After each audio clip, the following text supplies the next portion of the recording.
Can you hear that? The gentle snap of the fire, the warmth of the embers. I'm Nasrallah.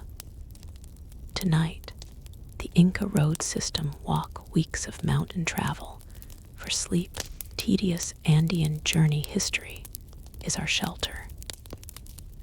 Leave the cold world behind, come closer to the hearth, and let your worries turn to ash as we begin. The fire breathes a low hiss tonight. It pulls the cold air in, the air of the high mountains. The wood crackles sharp and spits. A rapid staccato beat, a fleeting amber glow paints the ancient stone walls, the walls of the resting house, a tampu long forgotten.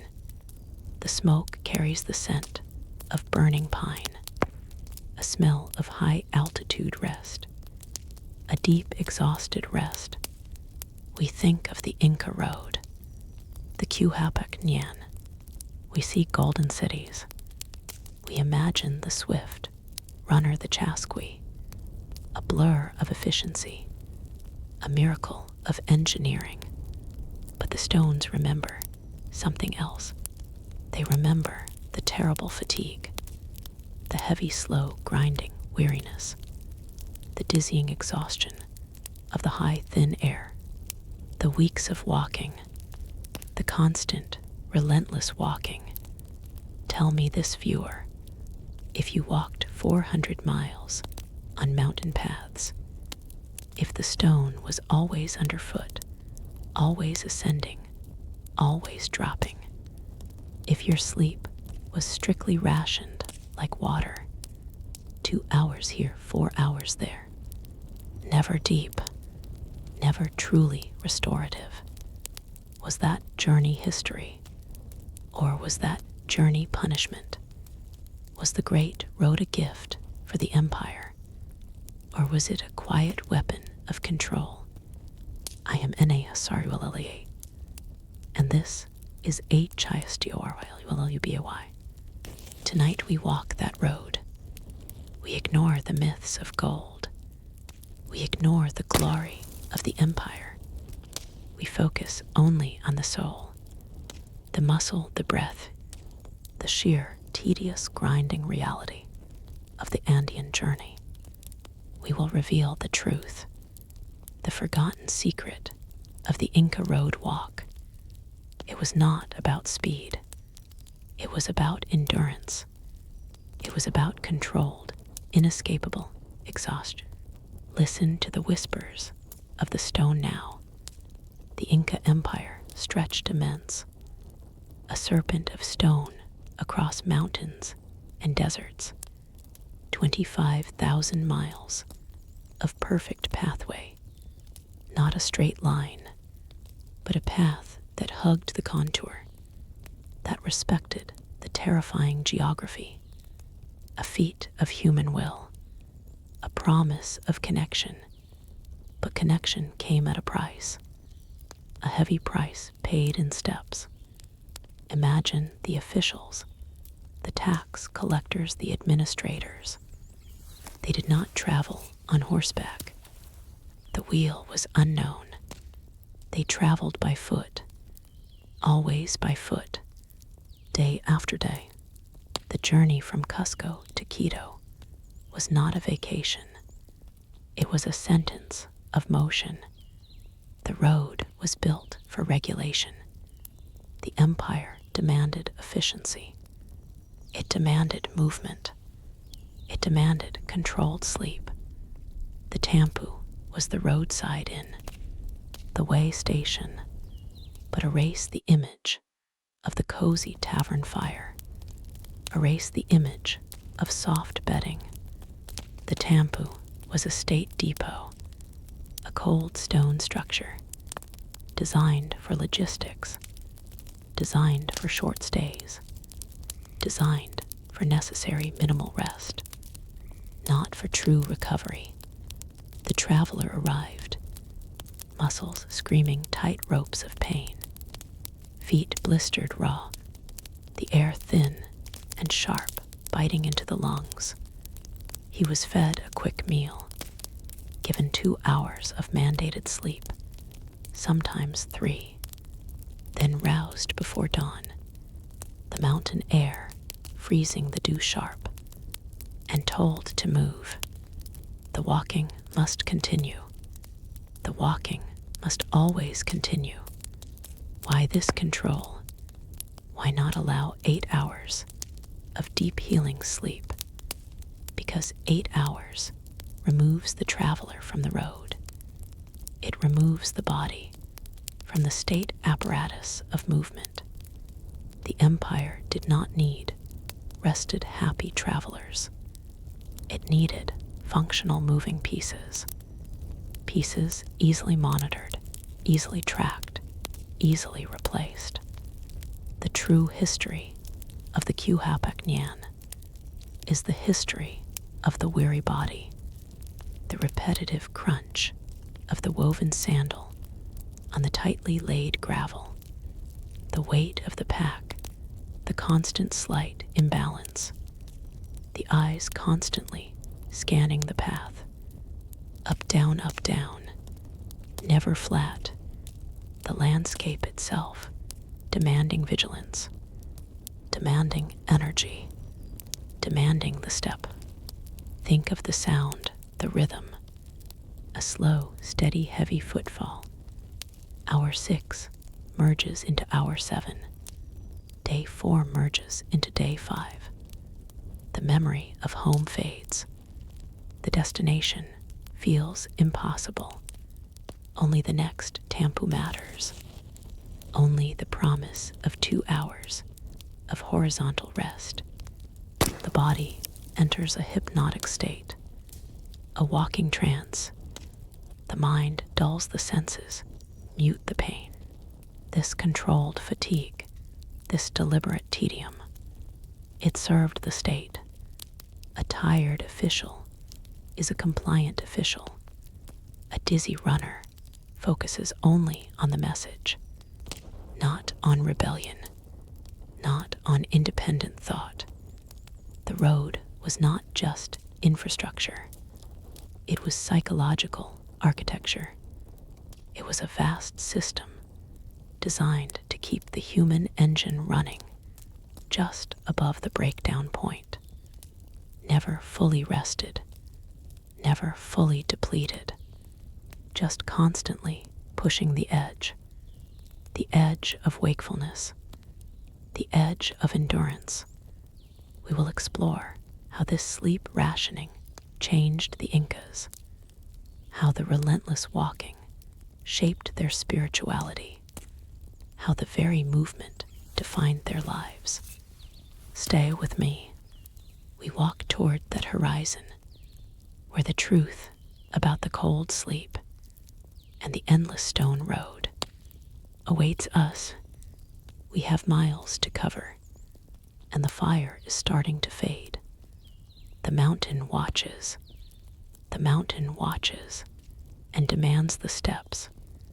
The fire breathes now, a deep amber sound. The wood groans a little, a sweet smell of burning pine rising on the high wind. Listen close to the hiss, listen to the darkness. It holds secrets better than any stone. We talk about the Inca roads, the Qhapaq Ñan, the great road, the wonder, the engineering marvel. But we forget the feet. We forget the simple, unending pain. We forget the cruelest trick of the empire. They built roads so perfect, so efficient, that a man walked weeks and weeks without a home. Tell me this: if the road gives you everything, except the time to truly sleep, if the journey is designed to break the body down until the mind accepts the altitude, accepts the empire, was it a road of glory or a leash made of granite? The fire pulls the shadows close. We sit in this moment of warmth, this illusion of safety. But the mountain does not forget its travelers. The air bites the high air. It does not forgive. It does not wait. We are safe by the fire now. But imagine the dawn high above the clouds. Imagine the breath leaving the lungs. White, white, white smoke against the gray granite. The boots heavy leather, always heavy. The straps cutting into the instep. The weight shifting constantly, constantly, constantly. Always the climb, always the shoulder rising. Always the sun, a lie promising warmth that never settles deep. The cold is a deep bruise on the bone. It is not just absence of heat. It is a presence, a heavy hand pressing down on the traveler. Hour after endless hour, the knees protest, the ankles swell.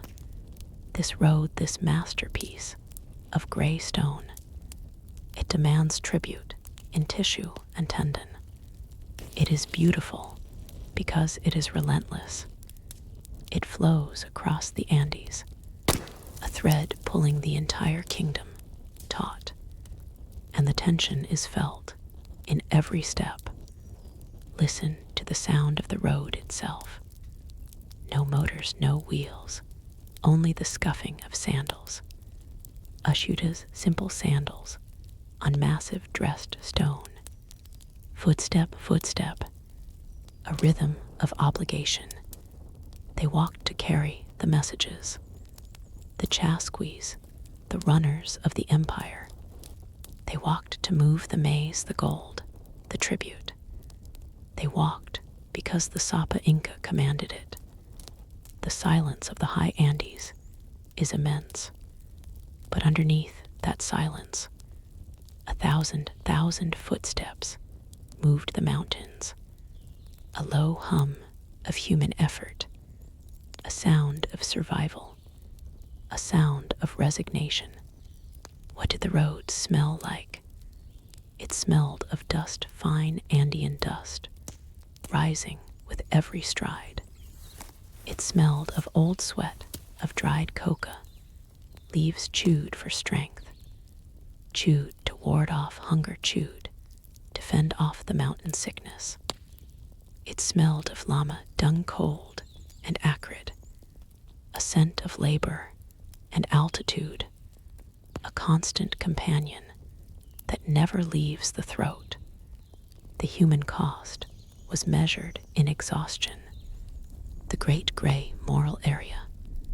The Inca Empire gave you food. It gave you shelter, tambos, every few hours, a resting post, a place where the fire was small and the sleep was short. It gave you organization, structure, but that structure demanded every fiber of your being. The roads were perfect precisely, so you could not stop. Perfection demands speed.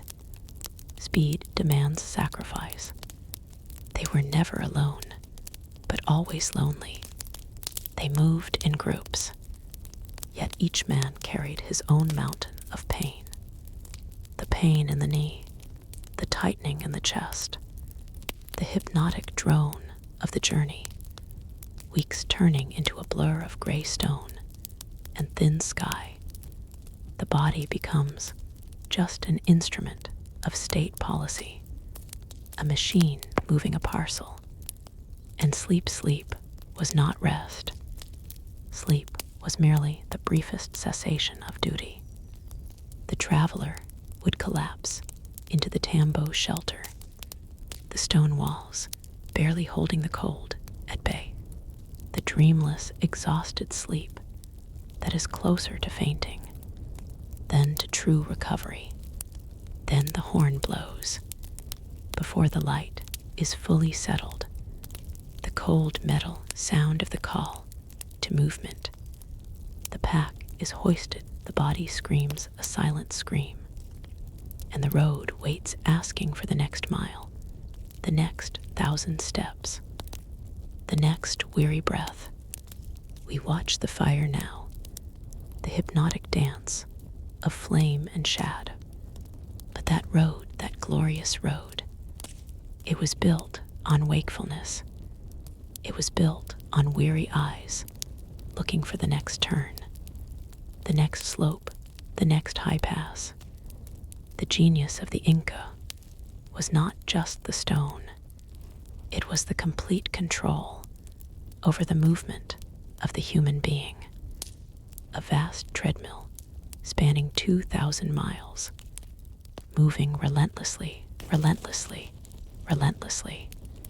The fire crackles still, and the ghosts of those walkers are still breathing the thin, high air, walking their weary walk for an empire that measured their value only in the miles they could endure, in the strength they could spend, and never reclaim, never reclaim. The road remains cold. The mountain wind bites deep. But listen closely, listen now. We walk where the Chasquis ran, runners of pure necessity, carrying messages, fast, faster, fastest.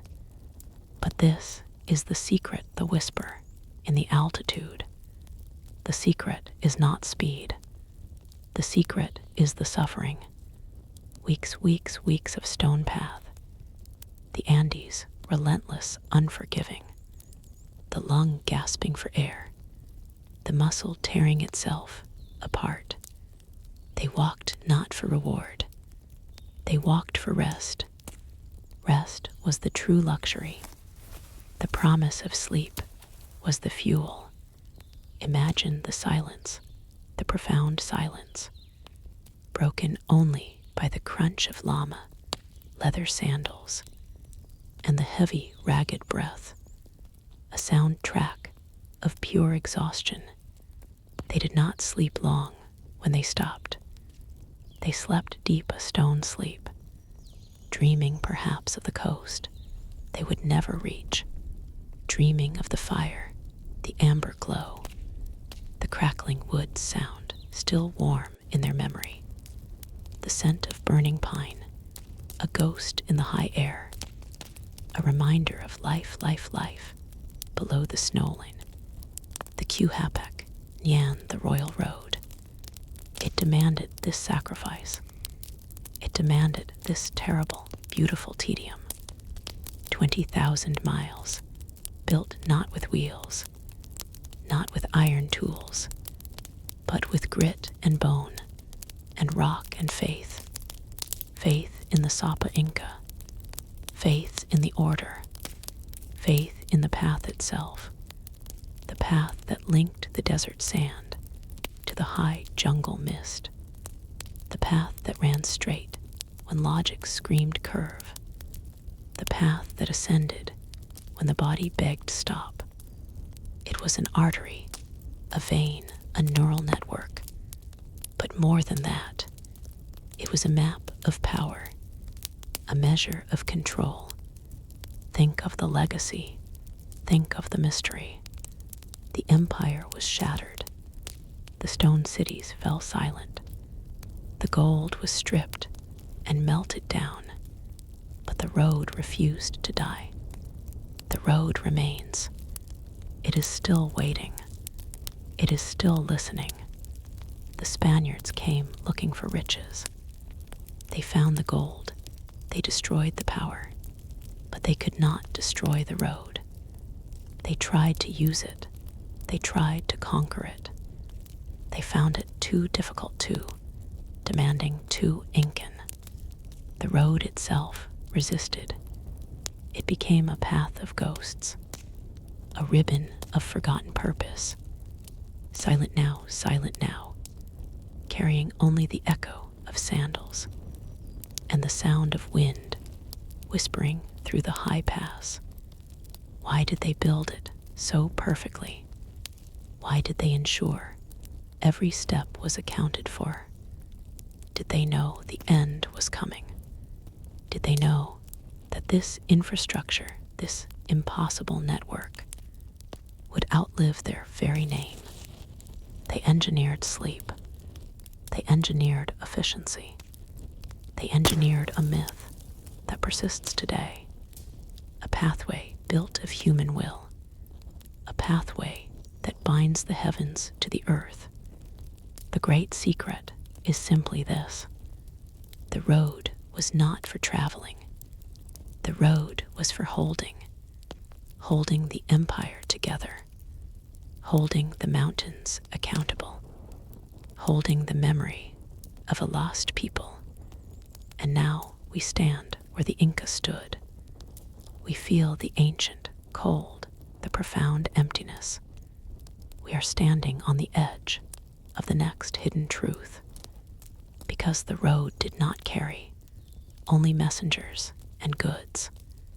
The road carried a deadly secret, a secret buried deep in the mountainsides, hidden not from the traveler, but from the enemy. A hidden truth of tunnels, a hidden truth of traps, a hidden truth of survival. Next time on HISTORY,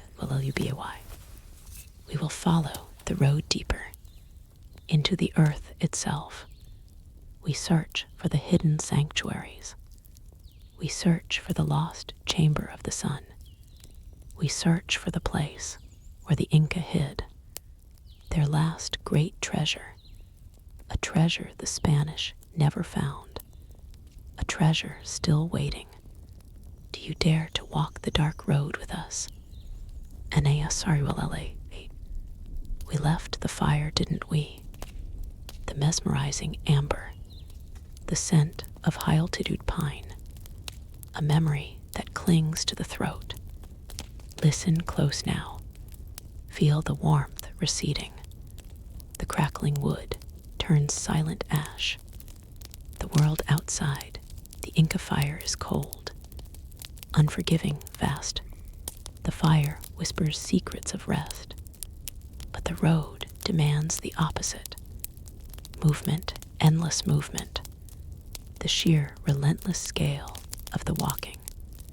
We stand now on the real history of the great Inca Road, the Qhapaq Ñan, the magnificent spine of stone. We praise the architects, we praise the system, but we must look now at the feet that walked it, the feet, the souls, the muscles, the daily debt paid to the mountain. Imagine the sun rising, not on a soft field of grass, but on another 1,000 feet of ascent, 1,000 feet of unforgiving stone path, stone, stone, stone, piled by hands for generations of walking. This is not a pleasant journey. This is not a Sunday stroll through the valleys. This is the physical core of empire. We are talking about weeks, not days, but weeks, months, years of life spent walking, walking, walking, walking. The air is thin, and ASRWLH tells you. The breath is ragged. It scrapes the throat. Every step a deliberate of will. Every step an effort against the altitude. The mountain holds your chest tight. The mountain demands exhaustion. And what was the reward? The immediate reward for this impossible effort, the single most sought-after commodity. It wasn't gold, it wasn't llama wool. It was sleep, pure functional sleep. Sleep, earned sleep, demanded by the body. The history books show maps of the road, but they forget the staggering human cost, the sheer fatigue of maintenance, the fatigue of travel, the fatigue of simply breathing the thin air. They walked, they climbed, they descended staggering drops, just for the right to temporary rest, just for the meager promise of a tambo. The tambo, the way station, the resting house, A shelter, a roof, a moment of darkness. A tambo was not a luxury hotel. It was a calculated necessity, a functional node in a military logistical machine. You arrived, you collapsed, you ate what was rationed, and you begged your muscles to quiet themselves. Before the cold dawn came, they did not walk for pleasure. They walked for logistics.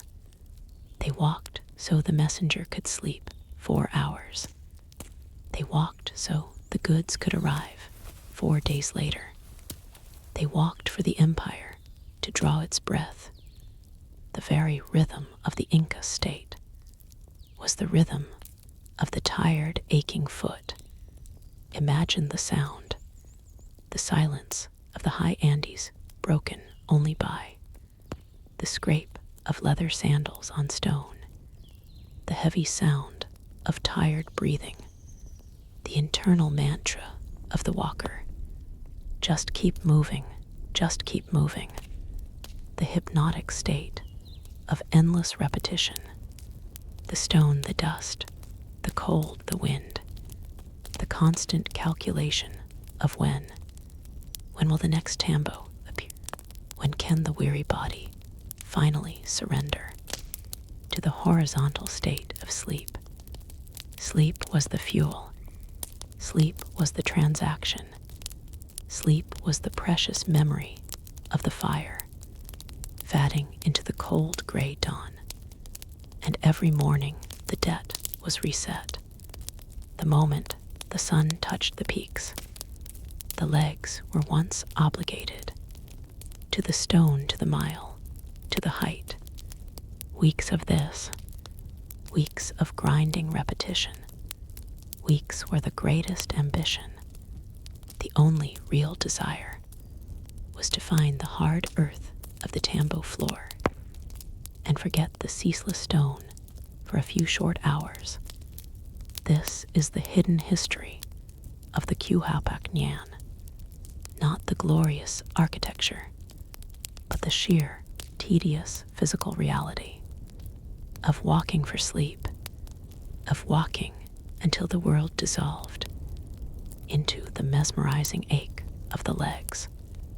The road was built by stone, but it was moved by exhaustion.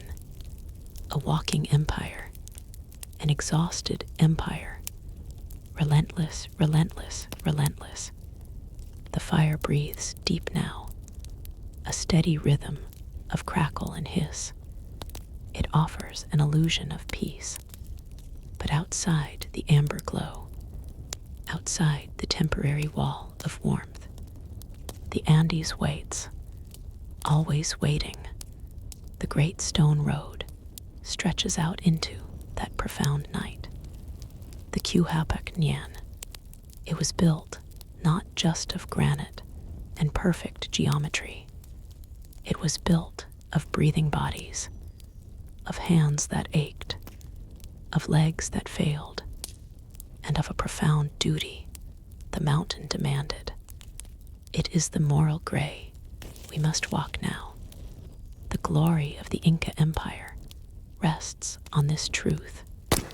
This road was for command and speed and strength, but the people who walked it, they were walking servitude. They were walking a debt to the sun, a labor tax, a mita that stole their sleep. It stole their sleep, it stole their years. It stole their easy breath. Feel the air now. It is thin and sharp. It slices the throat. It demands more oxygen than the body can offer. Imagine weeks of this ascent, weeks where the lungs protest every single step. The sound of the journey was not the grand fanfare of conquest. It was the wheezing sound of human effort. It was the low scrape of worn hide sandals on relentless stone. Scrape, scrape, scrape. The road knew that scrape. The road knew that exhaustion. The cold, Oh, the cold was everything. It was not a gentle chill. It was a predatory cold, a cold that lived inside the bones, a cold that stole the warmth right from the marrow. It was a cold that meant if you stopped moving for too long, you might never start it, was a commitment to the freeze. And the smells, they tell the true story the history books skip. The constant smell of burning, llama dung use, D for fuel, a sharp bitter smoke that clung to the hair, and the heavy woven cloaks, the stale damp smell of unwashed wool, sweat layered upon sweat, the metallic tang of altitude sickness, the pervasive scent of exhaustion itself, a dusty bitter human smell.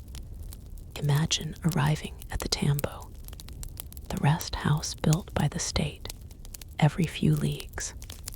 It was shelter, yes, but it was not luxury. It was simply a reprieve, a place where dozens, perhaps hundreds of aching bodies pressed together. The shared air was thick. The floors were cold stone. You would lie down, and immediately feel the protesting ache settle deep into your muscles. The shoulders burned, the ankles throbbed, and sleep was not rest. Sleep was a temporary surrender to the inevitable cold. You slept wrapped tight in the darkness, but the mountain remained right outside the thin walls. The mountain remained the master. The mountain waited for the sunrise. The road waited for the feet. The tedium was the real killer, not the sudden spectacular drop, but the endless repetition, one foot then the next, up, a path so predictable it became hypnosis, a kind of trance achieved through suffering. The traveler walked into a fog of sheer necessity. They dreamed not of glorious gold or high temples. They dreamed of flat ground. They dreamed of simple warmth. They dreamed of a fire that didn't sting the eyes, a fire that gave heat without costing more breath. The stone road never ended. The road simply waited for the next dawn, and the traveler knew that dawn meant rising while the cold was still black, rising while the stars were still mercilessly bright and distant, rising to shoulder the load and begin the slow scrape. The debt of duty was paid not in silver. It was paid in sleepless nights. It was paid in frozen mornings. It was paid in the silent, profound exhaustion that defined an empire. The road was great, but the cost was human. The cost was human, and the cold always won in the end. The empire vanished like smoke in the high wind. The Sapa Inca fell, but the stones remained. They did not care for armies or gold. They cared only for gravity and time. 1,000,000 hands laid them down. 1,000,000 breaths consecrated the journey. The great road still sleeps on the mountain spine. Still it waits for the weight of the traveler. Still it waits. Still it holds the secret. We speak of the road as logistics, as trade route, as military necessity. But the stones whisper a deeper truth, a far heavier purpose. Why walk so far for sleep? Why endure the impossible altitude if communication was the only need? A whistle would suffice. A signal fire would flash the news. No, it was reverence. It was devotion. The mountains were gods, the Apis. The road was a sacred pilgrimage. Every step was a prayer. Every mile a sacrifice. The Inca demanded the effort. The Inca demanded the reverence. The road demanded the obedience. This was not infrastructure of earth. It was infrastructure of faith. The road ran from the coastal deserts, where the heat shimmered and blinded, up into the cloud forest, where damp moss dripped, then soaring above the tree line, to the terrifying heights of the Puna, where the thin air scrapes the lungs, and silence is absolute, a network of 50,000 kilometers, woven from stone and sacrifice, an empire built on walking, an empire sustained by movement.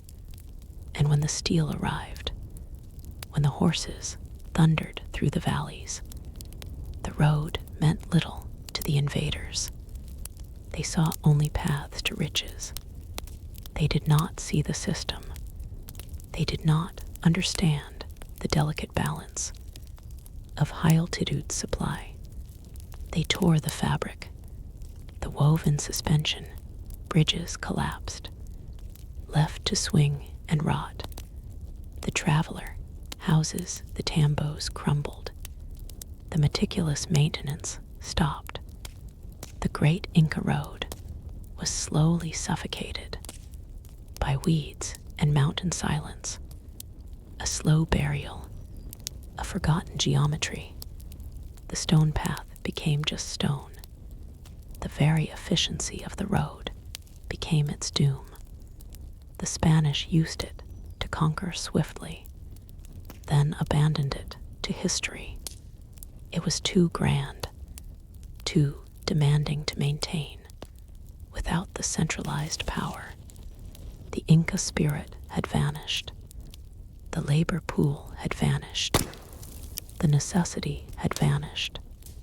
Only the stone remained. The silent witness, the cold memory. Today the wind whistles through the high gaps. It carries the dust of 5 centuries. If you walk these remaining paths, you hear it. The quiet hum of the ancient journey, the scraping foot of the tireless walker. The road is not gone. It is sleeping. It is dreaming of the days of imperial sun, of the crackle of fire in the tambo, of the scent of roasting maize. The legacy is not just the stone. It is the unanswered question. How did the people live in this relentless altitude? How did they conquer the cold, the lack of oxygen, the sheer physical impossibility of their daily life? We walked the road for sleep. We saw the burden of the stone. But who were the ghosts who ran this labyrinth? The Chasqui's runner.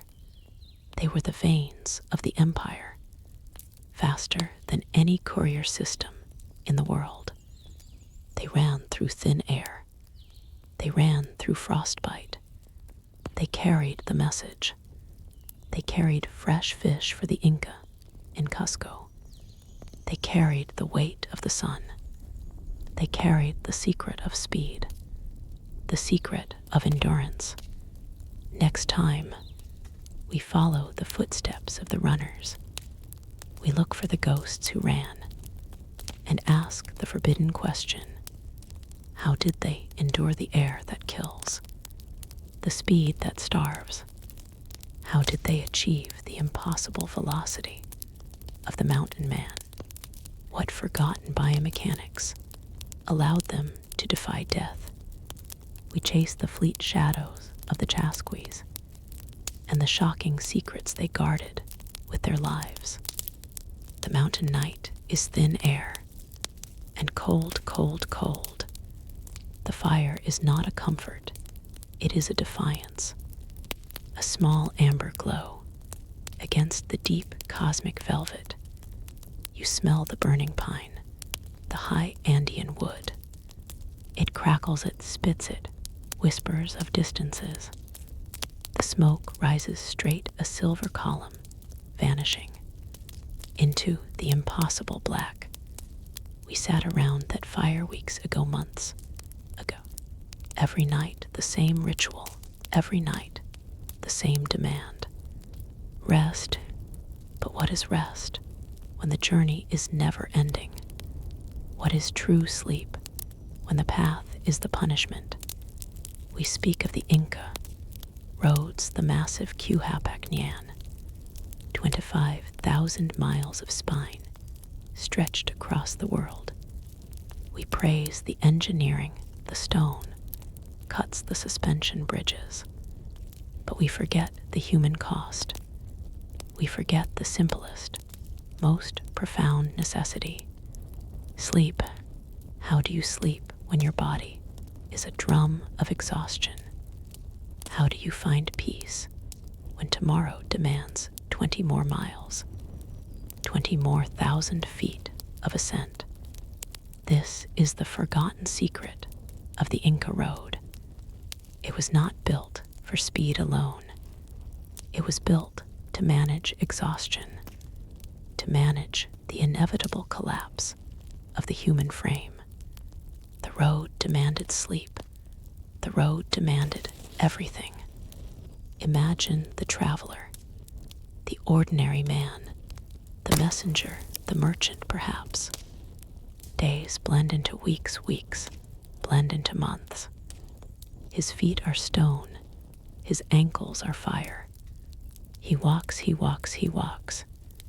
He sees the vast emptiness, the staggering altitude, and all he craves is the deep, dark silence of true oblivion. Where did they sleep?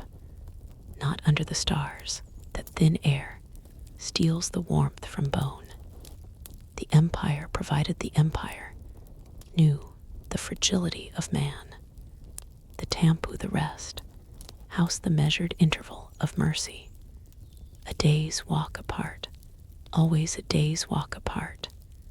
The stone structure, low, sturdy smelling of dust and dried reeds.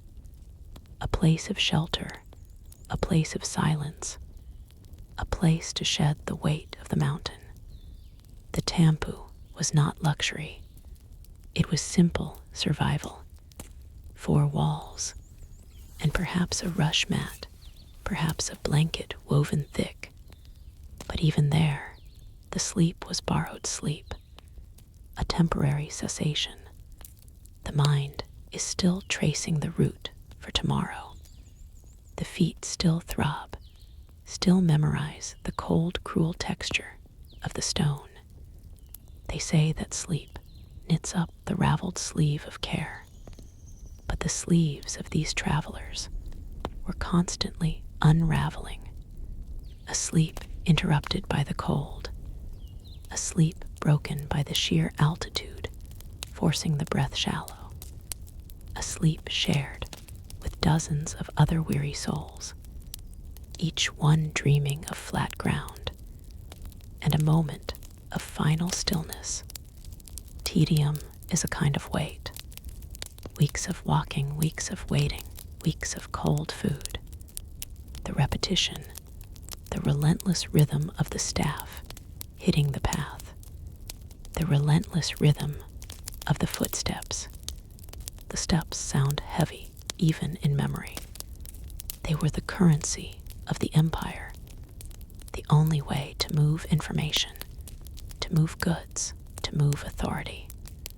Think of the simple of lying down after walking for 12 hours at 13,000 feet. The relief must have been immense. The muscles cramping, the shoulders screaming, and finally the horizontal rest, but the knowledge that the sun would rise, and the road would still be there, still demanding, still stretching into the impossible distance, stretched too long, too far, too demanding. How many weeks did they spend simply sleeping along that road? How many years of their lives were traded for temporary shelter? Sleep was the administrative necessity. The empire could not function if its people died of fatigue. So the tampu became the machine of maintenance. It rested the messenger just enough to run. It restored the merchant just enough to carry his burden further. A system built on stone, a system powered by human endurance, a human endurance that was constantly being measured, constantly being replenished by short, uneasy dreams. Dreams of home, dreams of rest, dreams of standing still. The road demanded sleep. The road demanded everything. And the price of that immense empire was paid one tedious step at a time, one fitful night of rest at a time, until the footsteps dissolved into the dust of history, and only the stone road remained silent and severe, waiting for the sun to rise the fire gives, U.S. warmth. But the memory is always cold, a bone-deep cold, a cold that never left the stones of the Qhapaq Ñan, the Inca Road System. We sit here now by this amber glow, the crackle of wood a lullaby. But imagine that altitude. Imagine the silent terrain of the Andes, where the air is so thin it cuts. It cuts like a knife. Walk, walk, walk. It was never just a walk. It was an endurance test. Weeks upon weeks of moving. The imperative of the Empire WAS movement. And the human body was the engine. The human body was the cost. The cost, the cost, the cost. You asked about the moral grays. The road was perfectly engineered, yes. A marvel of human will. But perfection, requires sacrifice. Who carried the load? Who laid the stones in the bitter frost? WHOSE feet cracked on the high mountain passes.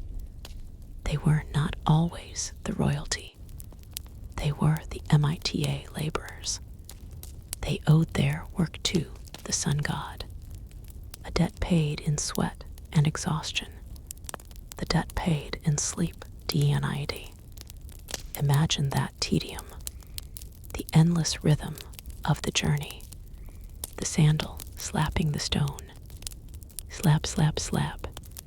4 days, the sound of the wind became the only companion, a thin whistle over the peaks, a keen cry that whipped the llama wool against your skin, the wind telling you to stop, the wind telling you to sleep.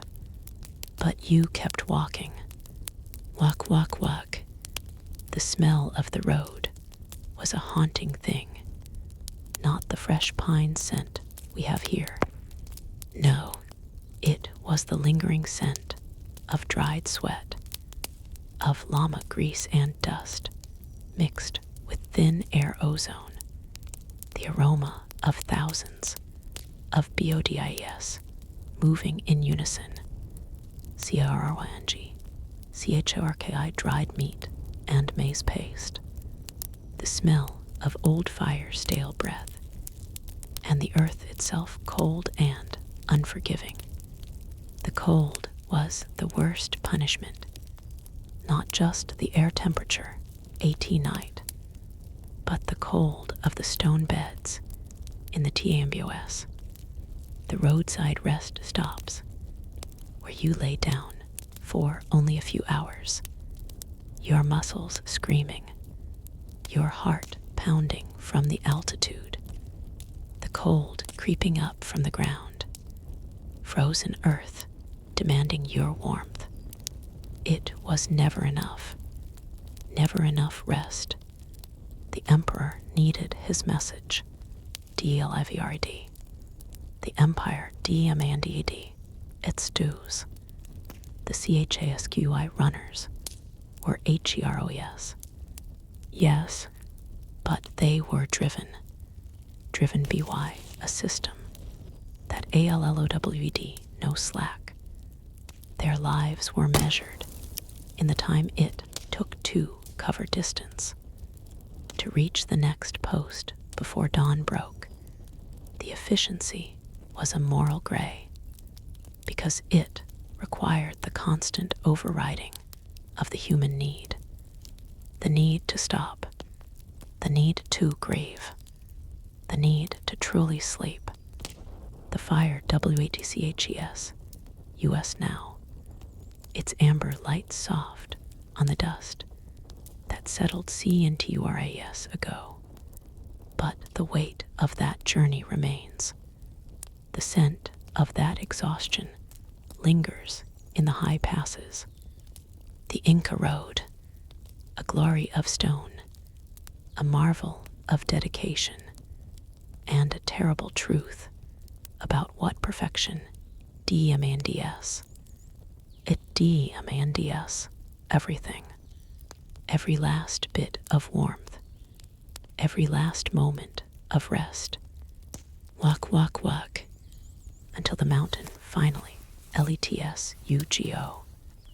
Sleep, when the duty is done. But was the duty ever truly done? The mountain waits. The road waits. It is always waiting.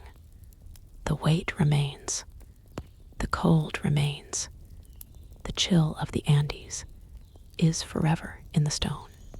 The cold air settles on the high plateau where once 10,000 feet strode. Now only the wind breathes the history. The wind breathes the ghosts of the Chasqui. The high-speed runners are gone.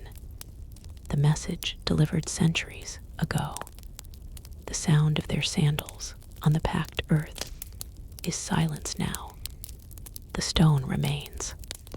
The enduring gray ribbon stretched across time. 4,000 miles of purpose. 4,000 miles of granite commitment.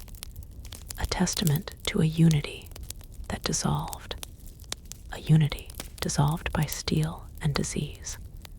The road was the empire's spine, and when the spine was severed, the body fell, but the stone forgets nothing. They tried to burn it. The invaders tried to erase the pathways, tried to silence the colossal engineering song. But the mountain holds secrets tightly. The mountain holds them in cold stone hands. The legacy is not just the paved path. The legacy is the terrifying silence after the fall. What vanished first? The memory or the mapping? The counting threads of the quipu? The soft fibers holding imperial data? Snapped like brittle bone in the Andean, snapped and scattered by the conquest wind. And we are left only with the trace of perfect engineering. The trail whispers, secrets of movement, secrets of the dizzying altitude sickness, secrets of the heavy breathing of laborers who lifted stones weighing twice their lives. Why build a staircase to the very clouds? 100 switchbacks carved into impossible cliff. It was more than trade, more than military might. It was a devotion, a fierce worship of the mountain deities. The Apu watched the road unfold. The Apu watched the people walk. They walked for the sun. They walked for the earth. They walked for a reason greater than survival. They walked not just to move goods, but to align the empire with the stars. The stars they watched so carefully. The stars were their compass. The stars were their clock. The stone remembers the cosmic geometry. The stone remembers the intention. The ambition so vast it defies belief. The ambition that stretched to the jungle edge. The ambition that met the ocean spray. Centuries pass. The jungle reclaims the lowland roots. The thick green devours the paving stones. The high mountain ice cracks the masonry. But the spirit of the network persists. It persists in the local footpaths. The secret trails only the shepherds know. The hidden bridges of vine and wood. The routes that still carry silence and memory. Unseen by the tourist eye. Uncounted by the historian's frantic map. It is a living ghost, a gray memory, embedded in the very landscape, the most powerful road network in the hemisphere, reduced to a whisper of stone, a memory of relentless movement that stopped abruptly, stopped and vanished without warning, leaving only the silent questions, the silent, enduring questions of what was lost. But if the road was so perfect, and the surveillance so complete, how did the greatest secrets escape the Spanish grasp? How did the final royal treasures vanish completely? How did the last Inca holdouts disappear? Not just from the map, but from European knowledge itself. We traced the roads of men. Now we must follow the paths of legend, the paths that lead away from the known world, into the mist, into the deep green jungle silence, the deep green that never forgives, never reveals.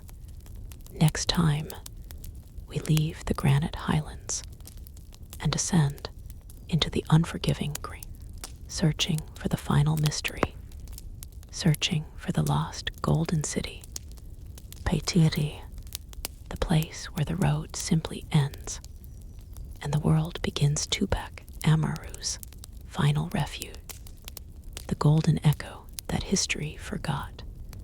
Was it myth, or was it the true final destination of the greatest road in history? We will walk the hidden trail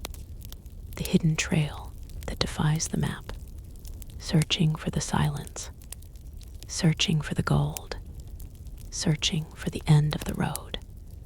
The air bites sharp and thin. You remember the fire, the memory of fire, the perfect amber glow. It pushed back the Andean night. The wood cracked, it groaned under the heat. 1,000 tiny wars fought inside the burning logs. The scent of burning pine thick and sweet it clung to your heavy wool shawl. We gathered close. We warmed our hands by that fire. We survived by that fire. But what happens when the fire goes out? When the amber glow fades and the light fails?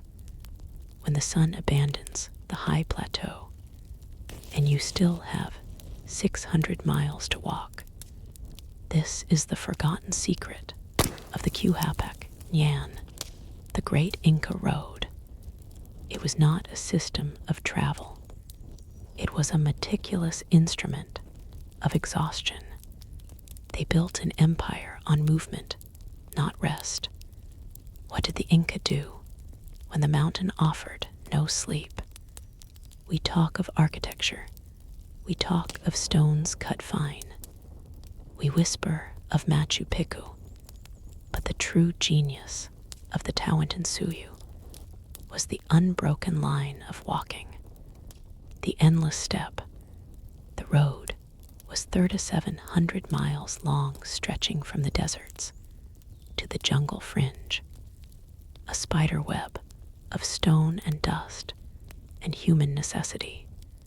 But this road was not for wheels. It was for the heel and the arch and the aching calf muscle. They walked the stone cold under their feet. They walked the stone brittle under the early frost. They walked for weeks, not days, not in leisure, not for pilgrimage, but because the empire demanded their wakefulness. The Inca calendar was marked not by moons, but by footfalls. Think of the tedium, think of the grind. Imagine the psychological landscape of eternal ascent. You conquer one peak, only to see the next peak, waiting a blue shadow in the distance. One step, then another step, always another step. This was the rhythm of imperial control. But where did they sleep? Sleep is a necessity, a treasonous lapse in vigilance. The empire was built on structured survival. They could not simply drop down onto the roadside dirt. They needed the tampu, the way station, the stopping house, the precalculated pause. Every 12 to 15 miles, a small stone structure appeared. The tampu was not a five-star lodge. It was a functional box, a shelter against the vicious mountain elements. It was a place to eat a pre-prepared ration of corn and dried llama. It was a place to collapse for a regulated number of hours. Rest was a clock, rest was a tool. The sleep was never deep, never truly restorative. It was a recharging of the battery, just enough to ensure the next day's pace. You must understand the engineering of the journey itself. The altitude sickness, the Saraj hammered their temples with relentless force. The lungs burned, starved for the air that never thickened. The feet swollen, calloused, impervious to pain, but never immune to exhaustion. The Inca runner, the legendary Chhapaq, was the ultimate product of this grinding system. He carried the message, or the fresh fish from the coast, the ultimate proof of the road's efficiency. He ran up and down across bridges, woven from grass, strong enough for a man, but terrifyingly frail over the roaring canyons. His journey was a ritual of pain, a transference of duty. He never walked alone entirely. He walked in the shadow of the man before him, and the man waiting ahead. The exchange, points the relay system, demanded precise calculation. If the runner slept too long, the empire slowed. If the runner faltered, the news of rebellion or conquest would arrive too late. The weight of the state was carried on the soles of their feet. The sleep of the empire was therefore managed sleep. It was supervised sleep. It was quantified sleep. They understood that the true enemy of expansion was comfort. Comfort fosters disobedience. Comfort allows reflection. The road demanded a constant hypnotic state of motion. The mind becomes numb. The body becomes a machine. They traveled weeks, months, through vast emptinesses of stone, and every night they remembered the fire, the amber glow, the pine scent. But the fire was only temporary. The road, the waking, endless road that was permanent. That was the empire's heartbeat. They kept moving, because the mountain offered no true solace, only a brief, chilly window of calculated rest. And that is why the road still whispers today. It whispers the sound of countless weary feet. It whispers the sound of an empire that never truly rested. The longest walk in history, simply for the right to dream briefly, only briefly, then back to the stone, back to the high, thin air, back to the walking, back to the walking. The ember glow deepens now, a thick amber pulse against the Andean night. We sit by the flame. We sit by the fire that refuses to die. Like the memory, it burns. It burns slowly. It reminds us of the endless movement of the Inca Road, the Qhapaq Ñan, the great pulsing artery of empire. In 4, we spoke of stone and precision, of engineering genius that defied the mountain. But the stone was cold, was it not? The genius was paid for in something softer than rock. It was paid for in the human hinge, the bend in the spine that never straightened, the eye that never fully closed. The fire knows the cost of walking. The fire knows the cost of sleep denied. Try to imagine it now. The air is thin. It bites the lungs. It smells not just of burning pine here beside us, but of distance, of freezing sweat mixed with the metallic scent of exhaustion, of llama wool heavy with damp fog, and the faint, bitter medicinal aroma of coca leaf chewed. To kill the hunger and to kill the need for rest, the moral gray of the Inca efficiency was this. The system demanded total devotion. The system demanded the body be a machine fueled by mandated wakefulness. You walk for weeks. You climb the impossible gradient. Your muscles scream a silent, high-pitched plea. And when the night falls, when you finally reach a tampu, a rest house of rough stone, the sleep is not your own. It is stolen time, a quick, shallow dip into darkness. Before the call comes, before the burden of the state is placed upon your shoulder, you think of sleep as a luxury we take for granted. But for the common man, traversing the vastness of Tawantinsuyu, sleep was a debt you owed to the Sapa Inca that you could never fully pay. The feet swell, the ankles ache, the stone path grinds the skin.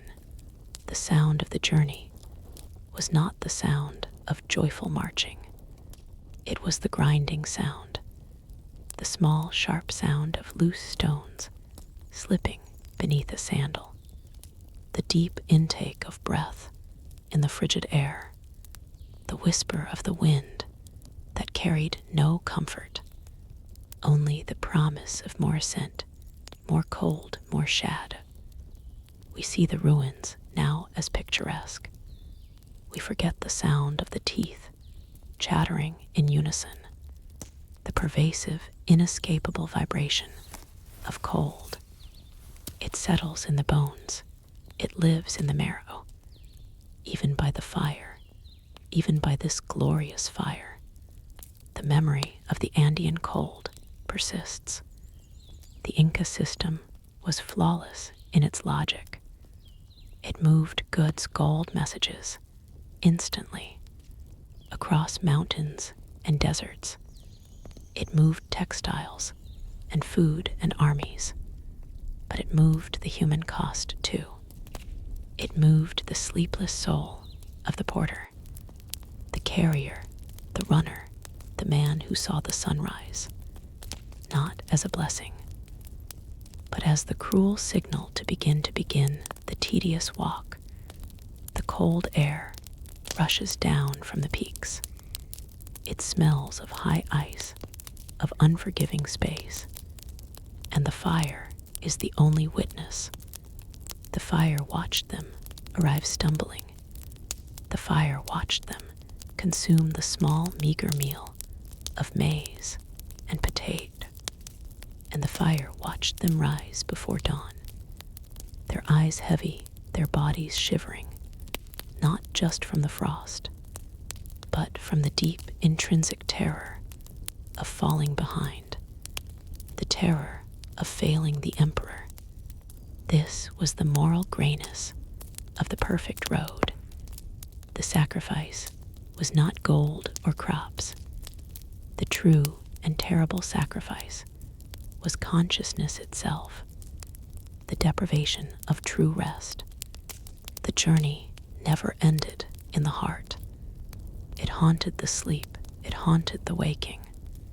It haunts the memory of the road forever. The fire fades low. A deep amber glow holds the air. The night is cold, now high in the folds of the Andes. We have traveled the spine of Tawantinsuyu. We have walked the ghost miles of the Qhapaq Ñan, 25,000 miles of silent achievement. We have mapped the memory. We have charted the vanished footsteps. The stone speaks softly now. A million hands shaped this path. A million breaths moved this dirt. The Inca walked and walked and walked, and now the silence is too loud. The silence is the profound legacy. The stone waits for the weight to return. The stone waits for the sound of feet. The great spine of the Andes sleeps, but the dream remains visible. A highway built on faith, a highway built on sweat, a testament to what was possible, a network designed for eternity, yet vanished in a single century of flame and rust. The roads are still there, but they are not the same. They are broken whispers now, wounds carved deep into the mountain's flesh. The stone remembers the commands. The stone remembers the movement. The stone remembers the power that flowed through its smooth, deliberate surface. We study the remaining steps, but we cannot grasp the scale. We trace the line, but miss the spirit. How did the message fly so fast? A word carried on thin Andean air. From jungle heat to glacial peak. The runners, the chasqui, they were ghosts, even then. Moving, moving, moving, in relentless synchronized rhythm. A human telegraph of pure endurance. We see the tambos, the resting houses, perfectly spaced perfect in their desolate utility. But we do not know the inventory. We do not know the daily ledger of the empire. The true administrative genius remains hidden, a secret locked away in the memory of the few. We study the quipu, the knotted strings, but the true secret of the knot remains a cold sleep, a language sleeping in the high cold passes, a vast perfect system, a perfect design, shattered, shattered, shattered. The wind wipes the memory clean. The wind whispers only questions. Who owned the road truly? Who guarded the sleep of the emperor when the sun set for the last time? The mystery is not that the road was built. The mystery is how the road was fed. The mystery is how the human spirit was contained, tamed by logistics and stone and perfect planning. This empire was built on sleep, the organized rest, the mandatory journey, the controlled exhaustion.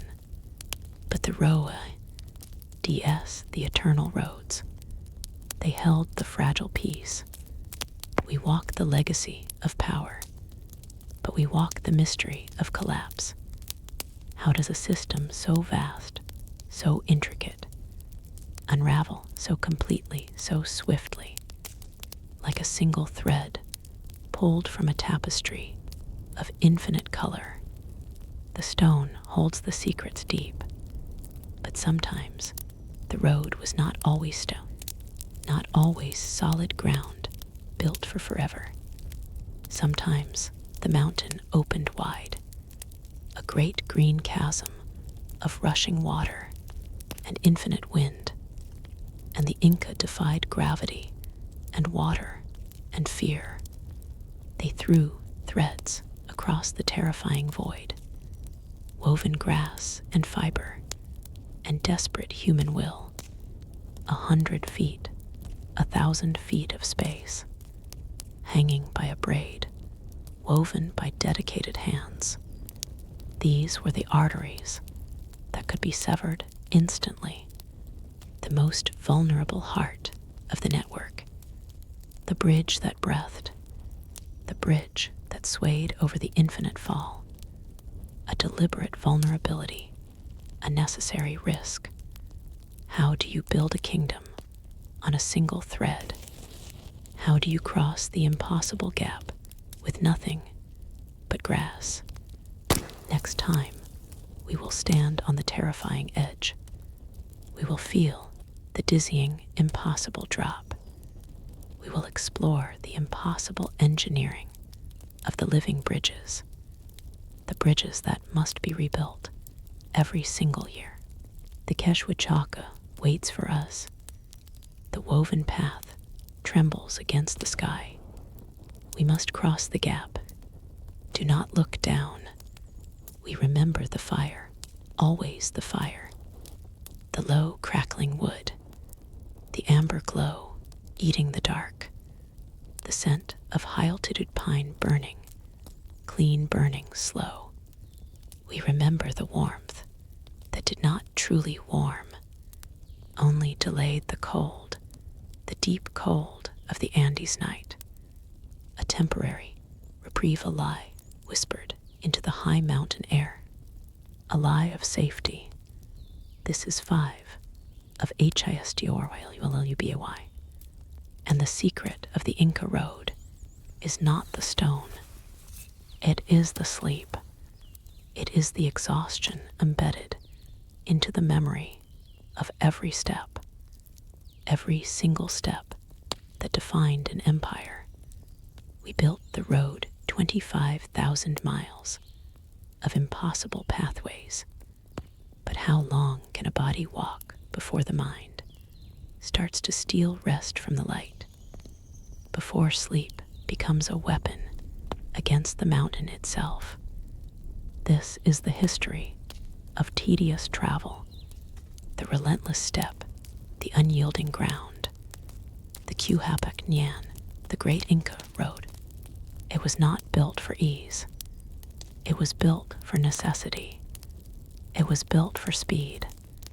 It was built to defy the vertical world.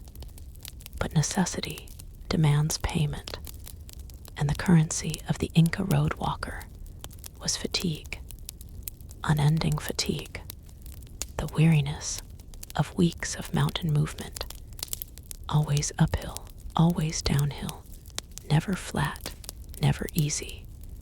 The road demanding, demanding, demanding. Imagine the rhythm of the journey, the sound of sandals scuffing stone, the thin air burning the chest, the muscles tightening like ancient rope, and the knowledge that rest is only 5 days away, or 7 days away, or perhaps worse, just another long day away. The empire understood this price.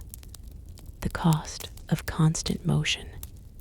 They knew the body fails before the will. So they built the tambos, the stone sleep houses, standardized rest, stops placed strategically, placed precisely, like beads on a string of suffering. The tambo was not a luxury. It was an administrative requirement, a place where the runners, the chasquis, and the officials could collapse, could reclaim the necessary strength stolen by the elevation and the distance, a place where the body was temporarily granted permission to stop hurting, to just stop. Imagine arriving at the tambo after a day that began before the sun, your sight blurred by the dust and the dazzling light of the snow line, your legs singing a song of agony, and the glorious sight of thick stone walls, walls built to keep out the cold, the deep cold, the killer cold. You do not dream of gold. You do not dream of glory. You dream only of the floor, the rough woven blanket, the simple fire burning low. You dream of the instant the mind shuts off the body's pain receptors. The history books show maps of the road. They show the bridges, the terraces, the engineering marvels, but they rarely show the deep psychological toll, the sleep debt, the cumulative exhaustion that defined the lives of those who traversed the backbone of the Andes. They walked not just miles, but weeks, weeks measured in the absence of deep, refreshing sleep, weeks measured in half-waking hallucinations brought on by altitude and effort, the repetitive walking, the constant repetition, the step, the step, the step. How did the empire manage this? How did they make walking for months sustainable? They managed it through efficiency of exhaustion. They knew exactly how much pain they could inflict before the system failed. They standardized the sleep. They standardized the rest. We talk of the chasquis, the legendary runners, covering enormous distance in relays. But even they needed the collapse, the instant oblivion of the tambo floor. Their speed was not only fueled by coca leaves. Their speed was powered by the desperate promise of imminent rest. They were walking machines, fueled by the anticipation of not walking, the promise of not moving, a history written in the sheer weight of sleep deprivation, a people always moving, always dreaming of stillness. So when you look at the Qhapaq Ñan, look past the stone, look past the mountain, look at the eyes of the walker, heavy with fatigue, always walking, always dreaming of sleep. That is the true forgotten secret of the Inca Road, the long, tedious journey toward a temporary, peaceful collapse, toward the fire, toward the cold, toward the only rest they knew. The fire breathes low now, a deep amber pulse. It is the only honest thing. In the high, dark night, we sit close to the heat. We feel the embers sing. They are singing a song of walking, a song of relentless stone, a song of sleep debt.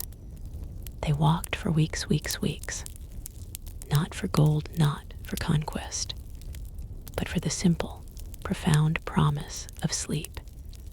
They walked for sleep. Sleep was the prize at the end of the road, the forgotten secret of the Qhapaq Ñan. The empire moved fast, monumentally fast. But every step, every mile, every breathless message was paid for with the burning hours of the night, the hours the body demanded to heal, to rest, to forget. And those hours were denied. The cold bites, still outside the reach of the fire. It is a thin, sharp, cold the Andean cold. It does not soothe, it accuses. It finds the gaps in the thick llama wool. It settles deep into the joints, the knees, the hips. And they kept walking, walking, walking. The road demanded perfect wakefulness. The emperor demanded perfect speed. The body demanded silence and rest. And the body lost the battle every time. Listen to the sounds of that long walk, not the proud trumpet of arrival, but the quiet grinding sound, the leather of the sandals on the stone, scuff, scuff, scuff, the sound of thin air whistling high overhead, the silent plea of the lungs burning for oxygen, the low hum of altitude sickness, always there, always waiting.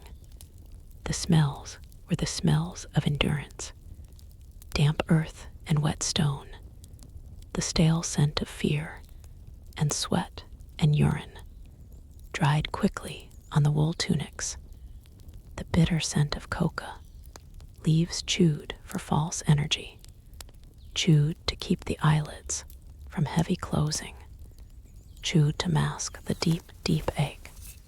They walked in a state of suspended exhaustion, a dreamlike haze where every step was one too many. This is the moral grayness of perfect infrastructure. To build a road system so swift, so powerful, you must first demand inhuman sacrifice. You must burn the candle, not just at both ends, but rip the wick out entirely. They were magnificent runners, the messengers, the chasquis, but they were also ghosts of men, walking shadows, carrying the weight of the empire, carrying the crushing debt of sleeplessness. Imagine that feeling, the mind flickering like a failing torch, seeing things in the high, thin distance that are not there. A deep pool of blue water, shimmering only to be stone. A warm house, waiting only to be the empty, cold pass. The only thing that kept them going was the rhythm, the brutal rhythm of the footfall. Scuff, scuff, scuff. The mantra of the road, the only prayer. Just one more village, one more tambo, one chance for a brief, fitful hour of rest before the command came go, go, go. The system never paused. The empire never slept. The roads never ended. And so they walked for weeks, their eyes burning red, their joints stiff with cold. They were walking for the future of the empire, but they were walking away from their own present comfort. They walked away from the warmth of the home hearth.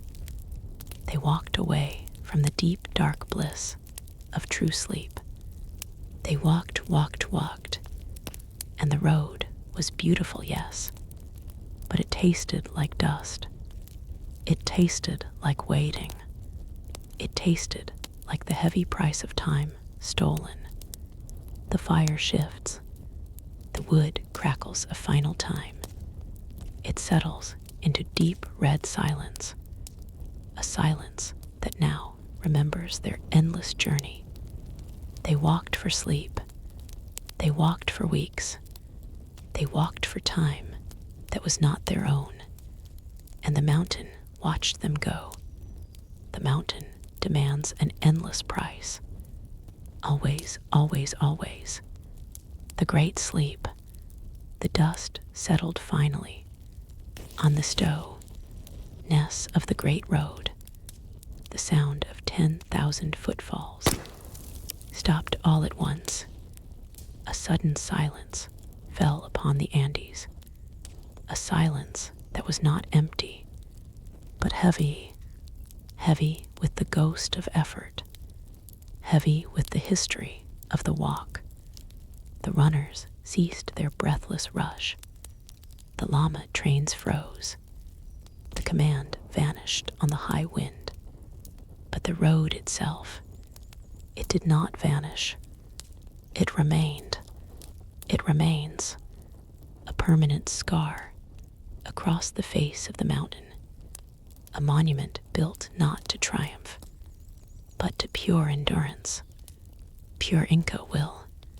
The Spanish came with their steel boots, their hunger for gold, their misunderstanding of stone and spirit.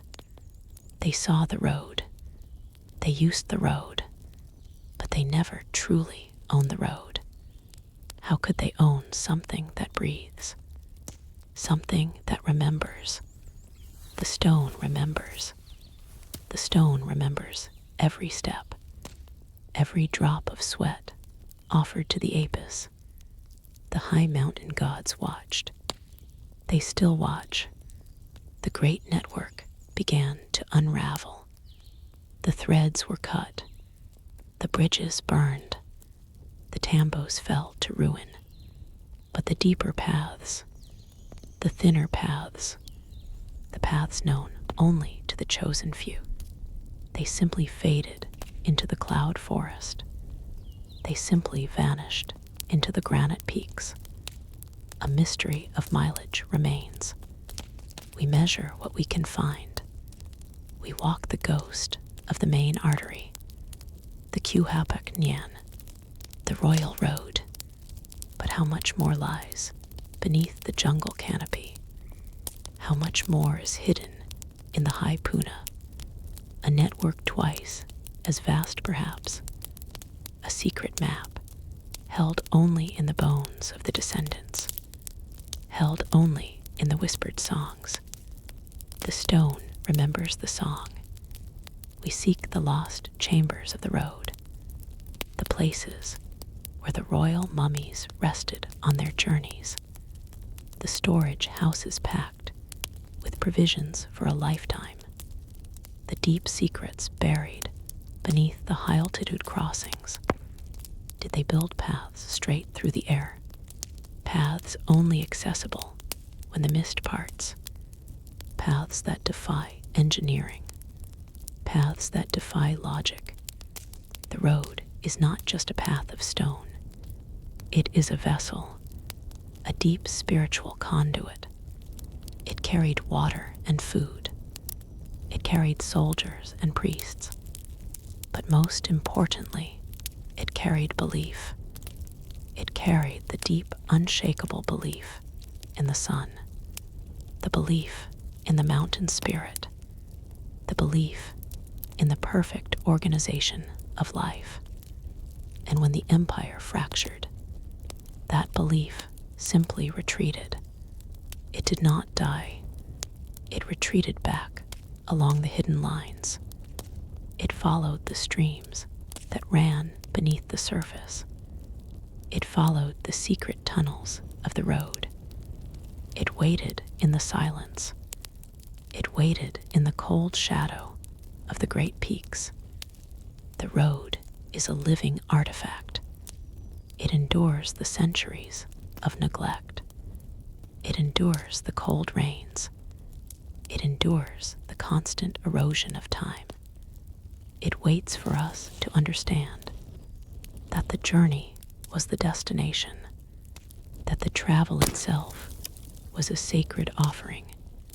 Weeks of walking, weeks of deliberate movement, sleep sought on cold stone under 1,000 stars, a meditation in exhaustion, a pilgrimage of administration. We look back now, and we see the shadow of power, but we miss the whisper of the sacred, the legacy is not the length of the road. The legacy is its endurance, its quiet refusal to be forgotten, its promise of secrets yet to be found. The road waits, the stone waits, the mountain waits, but the heart of the empire was not just built on stone. It was built on speed, on communication, on the feet of the fastest men in the world. Who were these chasquis, these flying messengers, these runners who carried the very breath of the Sapa Inca across deserts and glaciers, across every conceivable terror, to deliver a single feather or a single urgent word? They moved faster than any human civilization before them. They ran not just for the emperor, but for the very pulse of the land. Next time, we leave the comfort of the Tambo fire, and we run with the runners. We uncover the forgotten discipline, the impossible physical demands, and the secret medicine that allowed a man to fly, to truly fly across the mountains. And why did they stop? What broke the chasqui line? The story of the chasqui, the ghost runners of the Inca Road, waiting for us to follow their impossible path through the breath of the altitude and the blinding speed of the sun.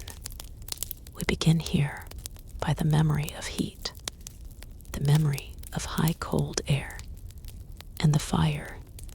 The fire, it was not just warmth.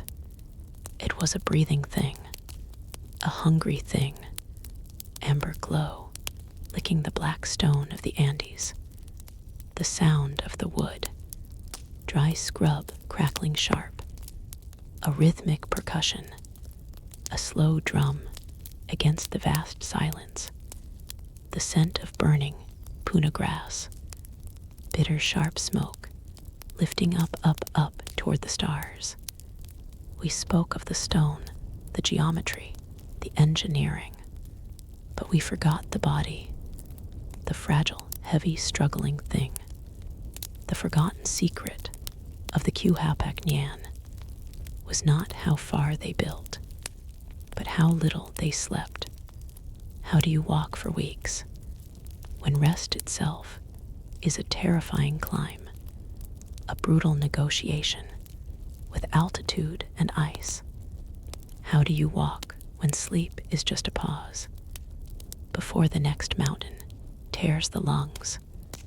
This is the history of the tedious journey, the history of the slow, unrelenting pace. The Inca Road was not a highway. It was a path of ritualized exhaustion, a testament to the power of pure physical repetition. Repetition, repetition. Imagine the traveler, not the rapid chasqui runner, but the common carrier, the official, delegate, the tribute collector. A slow, steady ascent from the warm valley floor to the jagged spine of the world, where the air becomes thin, so very thin. The thin air is the enemy. It demands respect. It demands a slow, slow gait. A dizzying weakness settles deep into the bone. A headache like a hammer beat against the temples. This is Soraj, the sickness of the heights. The body struggles to capture enough life. In each frantic breath, they say the average walking pace was perhaps 15 miles a day, if the elevation was manageable. But distance means nothing here. Only the vertical gain matters. A good day was a day without frostbite. A good day was a day when the stone did not crumble under the load. The stone road was magnificent, yes, perfectly fitted and angled, but the stone offered no mercy. It simply channeled the suffering. It directed the traveler up, up, up, where the sheer scale of the landscape was designed to induce humility, to induce fatigue. The journey was measured not in miles, but in sleeps. How many sleeps until the next major center? How many sleeps until the body breaks? The routine was brutal precise. They walked from dawn, the air still frozen, the pack heavy demanding obedience. They walked until the shadows stretched long and blue across the high plateau. And then the stop, the blessed temporary safety of the Tampu. The rest stop. The Tampu was shelter, a stone room, often cold utilitarian. But it was not rest, not true rest, because when you lie down at 14,000 feet, the thin air plays cruel tricks on the mind. The heart races pounding hard against the ribs. A strange, suffocating sleep descends, a heavy blanket of brief unconsciousness. But it is interrupted by the chilling cold, by the necessary need to chew coca leaf just to steady the pulse, by the knowledge that the dawn comes too soon and the next climb is waiting. The body aches with a specific kind of Andean pain, muscles tightened by the constant upward trajectory, the spine compressed by the weight of the load, the feet numb and swollen inside the llama hide sandals. They walked not thinking of the destination, but only of the next step, the next perfectly placed stone. The walk becomes hypnotic, a meditation on suffering. The mind dulls against the monotony. The sky is always too big. The silence is always too deep. The thin air is always demanding payment. Payment in breath, payment in sleep. The tedious Andean journey was a ritual, a slow, purposeful draining of strength, only to replenish it slightly and drain it. Imagine the dream, the brief, heavy dream in the Tampu stone. The dreamer dreams of warmth, dreams of level ground. Then the fire fades. The amber glow shrinks to ash. The cold returns sharp and immediate, and the thin air waits. The road waits. The long walk begins. The sleep is forgotten. Only the climb remains. Climb, climb, climb. A memory etched in stone and bone. The fire crackles low now, a sigh of dying pine. The embers are a bed of secrets, glowing amber and ash. We sit in the circle of heat, the only defense against the stone. The cold, the Andean cold. It does not merely freeze the blood. It freezes the memory. It freezes the possibility of future comfort. Outside this tiny ring of warmth, the stone road waits. The Qhapaq Ñan, the royal road. We spoke of its grandeur, its connections, its impossible engineering. But we must speak now of its true cost, the human toll measured not in miles, but in missed breaths, in minutes of walking that stretched into weeks. The history books show the map, a silver thread across the mountains. They do not describe the smell, the endless scent of crushed coca leaf and desperate sweat, the damp wool clinging to the back, the metallic tang of exhaustion. the sheer volume of walking. Walking not toward a feast, but walking for sleep. Walking imply for the right to stop walking. Imagine the distance, the elevation gain, the body pushed beyond its limits, not by a sudden sprint, but by the monotony, the cruel, endless requirement of the next step, and the next, and the next. It was the great reward of the system, a promised place to lay down, a place where the mountain might stop spinning for a few hours. They walked for the privilege of momentary stillness. They walked for sleep. The empire demanded perfection, a flawless message delivery, a swift runner, a tireless bearer. The system needed a machine, but the road only offered men. And what happens to the man inside the machine when the machine never stops turning? He walks through the moonless night, the shadows of the peaks, his only company. He hears the sithering sound of the high wind, the wind that carries no scent of home, only the vast emptiness of the altitude. The moral gray of the road is this: it connected a civilization so vast, so quickly, so efficiently, but it demanded every ounce of individual strength. It gave life to the empire by consuming the lives of the travelers. The great gray question remains: was the perfect connection worth the permanent exhaustion? Was the swiftness of the message worth the slow creeping death of the spirit? Look into the fire now. See the shadows dance. These shadows are the weary ghosts of the road. They walked for weeks to gain one night of rest. They walked for weeks for one night of safe breath. They walked for sleep. And the cold, the cold, the cold, it seeped into their bones during the day, and it waited just outside the refuge walls at night.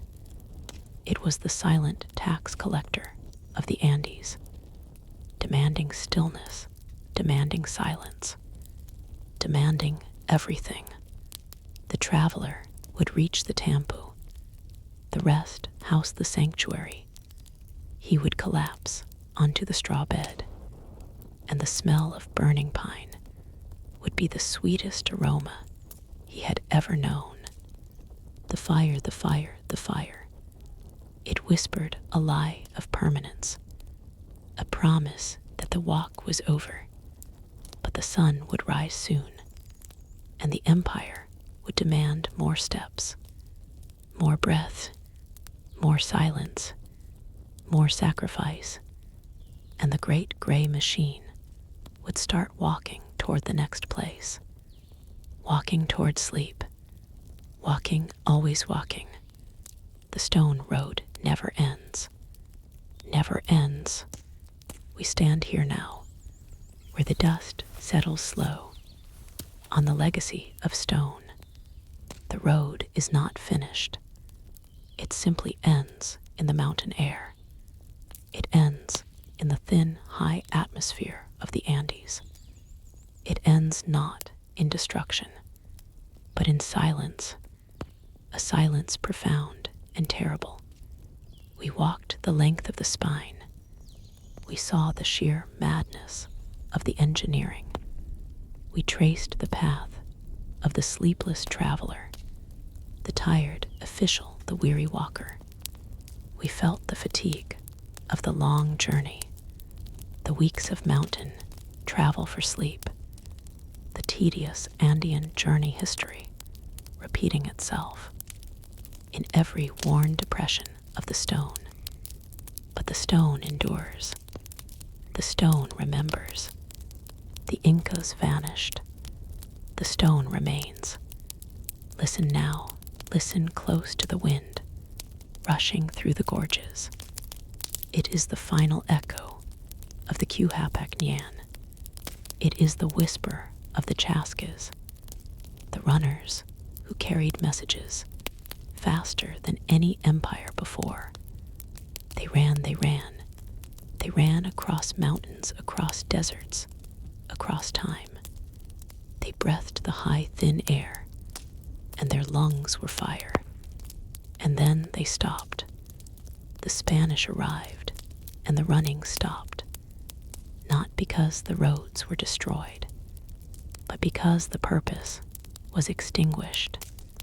This is the great mystery we carry from this, the mystery of abandonment. How can a civilization forget the path that fed it? How can an empire simply ignore the threads that held it whole? The Spanish wanted gold. They did not understand the value of movement.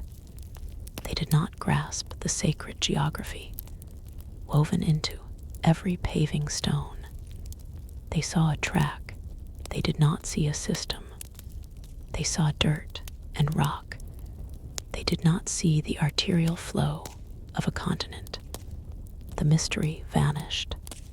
The knowledge of the perfect rhythm of the road vanished. The sheer scale of this ancient effort becomes a riddle.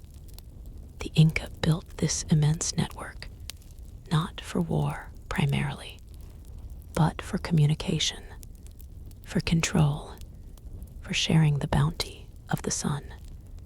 Think of the endless dedication. Think of the millions of hands that laid the bedrock for empire. And think of the sudden deafening silence that followed. The road is a monument to efficiency, but also a monument to fragility, a monument that tells us the physical structure is nothing without the political will to command the stone. The stone is still cold beneath our fingers. The stone still smells of high-altitude snowmelt and dry sage. The road is finished for us now. This journey of footsteps and fatigue ends here, in the deep mountain shadow. The journey of the stone ends, but the memory begins.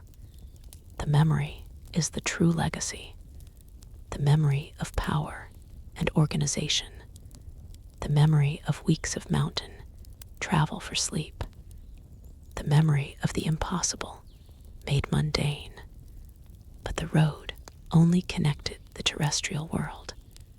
The road connected the earth to the earth, the stone to the stone, and the Inca were defined not just by what they walked upon, but by what they worshipped above. We have seen the paths of men. We must now trace the paths of the gods, because the great road ends. The great road always ends at the threshold of the sun, and the Incas had a secret even deeper than the engineering of this path. They had a contract with the sky, a cosmic architecture that mirrored the stone below. They did not just build roads, they built sacrifices. They did not just demand movement, they demanded devotion. They built a calendar of fear and veneration, a rhythm of ritual that pulsed harder than any runner's heart. The road brought the offerings, but who received them?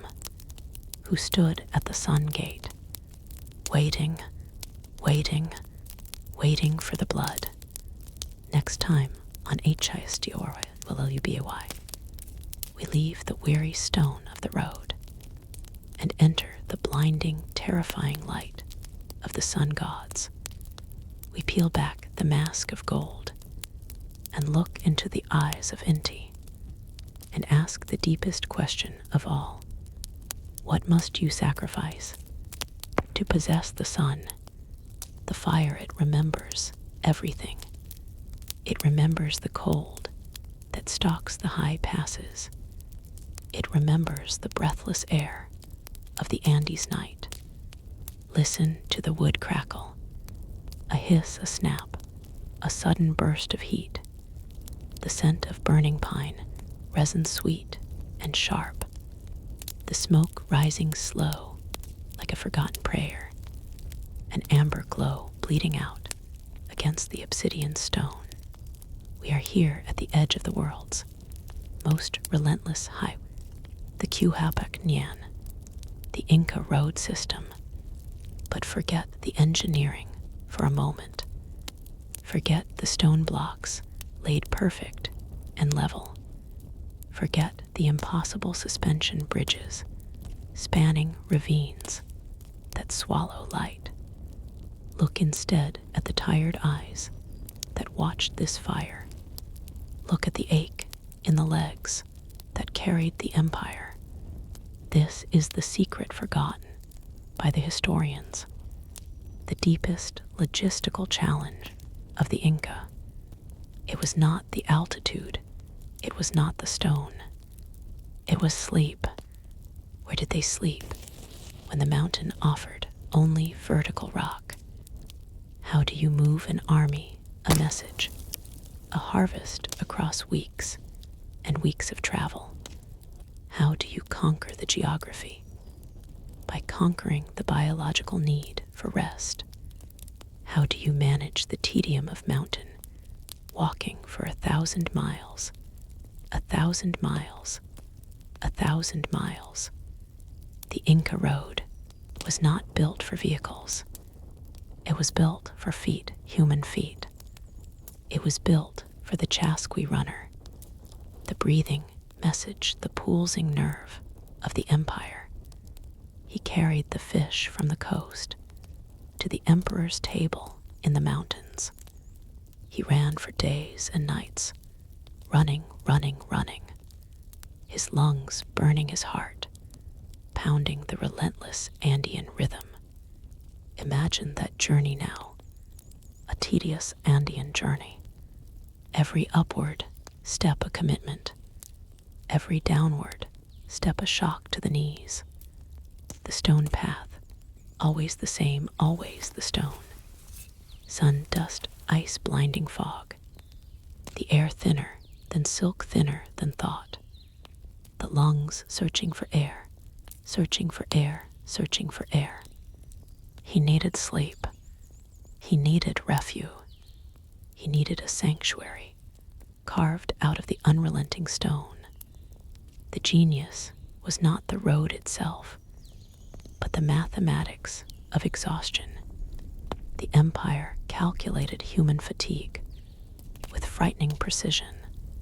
Every 10 or 12 miles, a shelter appeared, a tambo, a rest station, a way station, a life station. It was not a luxury, it was a necessity. It was the oxygen mask of the empire. The tambo was a small miracle, a square of protected darkness, a place where the stone floor was less cold, a place where fire could be reborn, a place where the Chasqui could collapse onto a heap of woven reeds.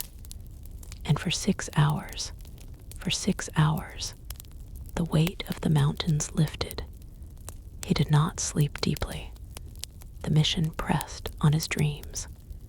He slept the fitful sleep of the traveler who must rise before dawn. The smell of the high-altitude wind still in his clothing. The sound of his last steps still echoing in his ears. But it was enough. It was just enough sleep to power the next the next 12 miles of unforgiving stone. Think of the psychological weight of it. The unending path. The weeks turning into months of walking. A life measured in the distance between one tambo and the next.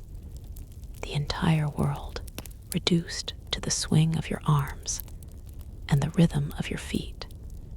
The silence of the vast landscape. broken only by your own strained breathing. The tedium, the absolute tedium of walking to sleep and waking to walk. The Inca Empire ran on logistics and on sleep deprivation, an empire powered by the disciplined management of human exhaustion. They conquered the mountains by giving their runners just enough rest, just enough fire, just enough sleep to keep the great stone heart of the road beating, to keep the message moving, moving, moving. And that is the quiet suffering that defined the walk. The fire, BRETHS, low now, a low amber glow, the only warmth against the Puna wind, that ancient high-altitude darkness, that swallow's sound. We sit by the stones that hold the heat that is a lie, a temporary grace, the scent of burning pine, a dry, harsh sweetness, fighting against the deeper smell, the smell that clings to the woven llama wool, dust and dried sweat, a salty mineral film, weeks of walking ground into the skin, weeks of marching, always marching, the smell of bodies carried across the Cordillera, not the stench of decay, but the close raw musk of effort that never stopped. The walking never stopped. The road demanded motion.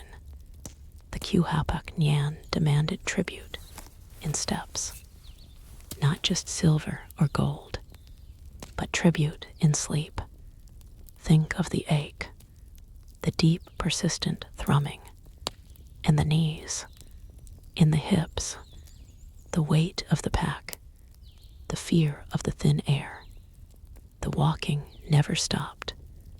They walked for the Inca. They walked for survival. They walked because the empire was a system, a perfect, terrifying machine of movement. And when they stopped, when the cold became too fierce to ignore, when the sun finally collapsed below the peaks, they did not find true rest. They fought for sleep, a stolen hour, 2 hours if they were lucky, huddled in the tampu or beneath an overhang. The cold seeped through the thickest mantle. The Andean cold is a liquid thing. It fills the bones. The cold is the king here. The cold is the constant companion, more loyal than any fellow traveler, more present than the thought of home. They dreamt restless, segmented dreams, dreams broken by the altitude, dreams filled with the rhythmic sound of their own footsteps, the phantom beat of the road. How long can a human endure? Weeks and weeks, a ceaseless journey of thousands of miles, just to carry a message, just to deliver a tally stick, just to move from one place the Inca commanded to another place the Inca commanded. The road was a masterpiece. Yes, but what was the human cost? The true currency of the Andean highway. The engineers measured distance. They did not measure fatigue. The architects mapped the mountains. They did not map the gray area of the soul, where duty bled into desperation. That desperation smells like stale maize. It tastes like the metallic tang of altitude sickness. It sounds like the short, ragged breath of a man trying to conserve oxygen, trying to conserve his last bit of strength. They moved entire populations. The Micmacs, torn from their homes, forced onto the road, a political maneuver, a demographic chess game. They walked, and their children walked beside them, seeing the empire not as glory, but as an endless series of cold, painful nights, as a mountain path that refused to end. Imagine waking before the sun returns, your muscles screaming betrayal, your mind dull with sleep debt, knowing that before the next shadow lengthens, you must cover 20 miles or 30 miles through passes that tear the breath from your chest. The stones are wet with night condensation now. The air is sharp. It bites the throat. The fire crackles lower. Listen closely. In the sound of the wind, do you hear the exhaustion? The constant sound of breathing, the heavy, relentless breathing of the empire. It never rested, and so the people never rested. They walked, and they slept in fragments. Walking was their life. Fragmented sleep was their only reward. The walking never stopped. The walking never stopped. The cold fire of the road consumed them slow. The mountains keep their secrets close, secrets etched in granite and air. The dust settles soft now on the high paths. The paths the messengers ran. They ran, they ran, they ran, on feet toughened by generations of stone. But the running stopped. The empire fell into a long, slow sleep, a long, deep sleep. But the stone does not sleep. The stone remembers the pace, the frantic whisper of the Quipu runners, the urgent breath of the empire itself. Look closely at the terraces now. The perfect fit the staggering precision. Not just walls, not just fortifications, but a library of human effort, a silent language spoken only by rock, a legacy whispered by the cold Andean wind. We stand here at the edge of the known and the unknowable. We see the map, we trace the lines. 30,000 kilometers of mastery, a grid over the wild heart of the Andes.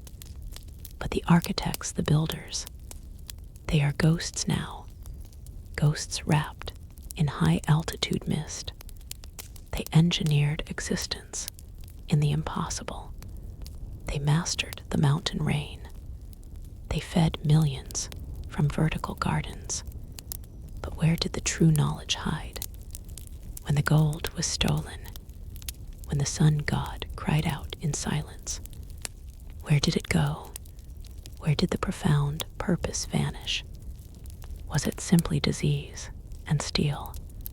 Or was there an internal fracture, a forgotten prophecy fulfilled, a decision to simply step away, to dissolve back into the earth they cherished? We search the ruins for answers. We sift the dry dust for clues. But the stones only offer silence, an eloquent, terrible silence. The power, the sheer scale of the vision. It still demands recognition. It still demands we ask. And what was the secret binding force? What was the true meaning of the road? The road remains. The Qhapaq Ñan remains. It sinks into the jungle sometimes. It climbs impossibly high sometimes. But it is still there, still waiting. A scar of genius etched onto the continent. A memory in the very bone of the mountain. We can walk that path now. We can feel the wear on the steps, the subtle curve of the massive stones. And as we walk, we feel the ghosts walking beside us. the steady, tireless rhythm of the Chasques, their feet brushing the dry puna grass, their determination echoing through the centuries. Perhaps the legacy is not in the collapse, not in the sudden ending. Perhaps the legacy is in the journey itself, in the long, slow march through the unbearable altitude, a testament to human will, a promise whispered by the Andes wind, a promise that great things, tedious, difficult, grinding things, can be built and sustained and remembered, even when the empires fade. The road is the memory keeper. The road is the true archive, the memory of walking, the commitment to the path. That is the final secret of the Inca. But wait, if the Inca could move mountains, if they could build a path that stretched from fire to ice, if they could harness the very geography of the earth, then why did they leave something behind? Something massive, something mysterious, something that defied logic and purpose. We thought the story ended in Cusco. We thought the last was written in the blood of conquest. But high, high above the cloud line, hidden beyond the view of even the condor, is an echo, a structure, a challenge to every assumption we hold. Next time, we climb to the Sky Islands. We seek the hidden cities of the forgotten, the impossible architecture, the city that should not exist. We seek the lost stone of Vilcabamba, the legend of the final resting place, the last perfect path of the Inca. The fire crackled low, a shivering sound on the edge of the high plateau, a sharp wind, biting the high Andean air. You remember the smell of it, the thin scent of burning pine, the deep smoke of damp earth, the cold stone, walls absorbing the fleeting heat, the amber light, the low amber light, just kissed the faces of the runners, faces drawn tight by distance, and the thin oxygen, the long days behind them, the endless, endless path stretching out into the deep black. They walked for weeks, but how did they sleep? The empire demanded speed. The mountains demanded relentless movement. But what did the Chasques sacrifice when the moon hid itself? What forgotten secret lies beneath the smooth, cold stones of the Qhapaq Ñan? The secret of managing exhaustion, the secret of staying awake. We talk about the Inca Road, the great Qhapaq Ñan. We talk about engineering the stone work, the terrifying bridges of braided grass, 25,000 miles of impossible pathways, a spinal cord for an empire, a dizzying path of polished rock. But we always forget the simple, brutal human cost, the basic physics of putting one foot in front of the other, one foot in front of the other. And it was not a pleasant journey, it was a forced meditation, a surrender to the mountain silence that rings in your ears. The journey was tedious, unbearably tedious. Imagine the weight of the day, the sheer weight of the mountain air. Imagine the heat in the valley floor. Then the sudden chilling fog of the high pass. The Inca Road was designed to be traversed at a punishing pace, a pace determined by the need to communicate, to govern an empire so vast it swallowed entire landscapes whole. The messengers, the runners, the supply carriers, they did not have the luxury of deep sleep, the true rest. They measured time not in hours, but in the mounting ache of the shins, the burning fatigue that crawled up the calves and settled heavy in the lower back. The road was relentless. The road took their time. The road took their strength. The ancient wisdom was not about comfort. It was about efficiency and survival at altitude. They knew the deep restorative sleep we crave was a weakness. It was a luxury the empire could not afford to give them. So they learned the trick of the mountain travelers, the trick of the short rest, the powerful necessary pause. The tambo, the way station, offered some brief shelter, a roof of fire, a chance to shed the burden of the road for moments. But even there, the rest was calculated, rationed. Just 3 hours, just 4 hours, before the duty pulled them out into the crushing cold. The cold that was their alarm clock, the cold that was their companion. They learned to utilize microsleep, the sudden collapse against a cold stone, the brief blackout that lasts mere seconds, but tricks the mind. The head nods down, the breath catches, the vision blurs. A profound, staggering exhaustion, a constant companion. They were often awake. They were rarely truly rested.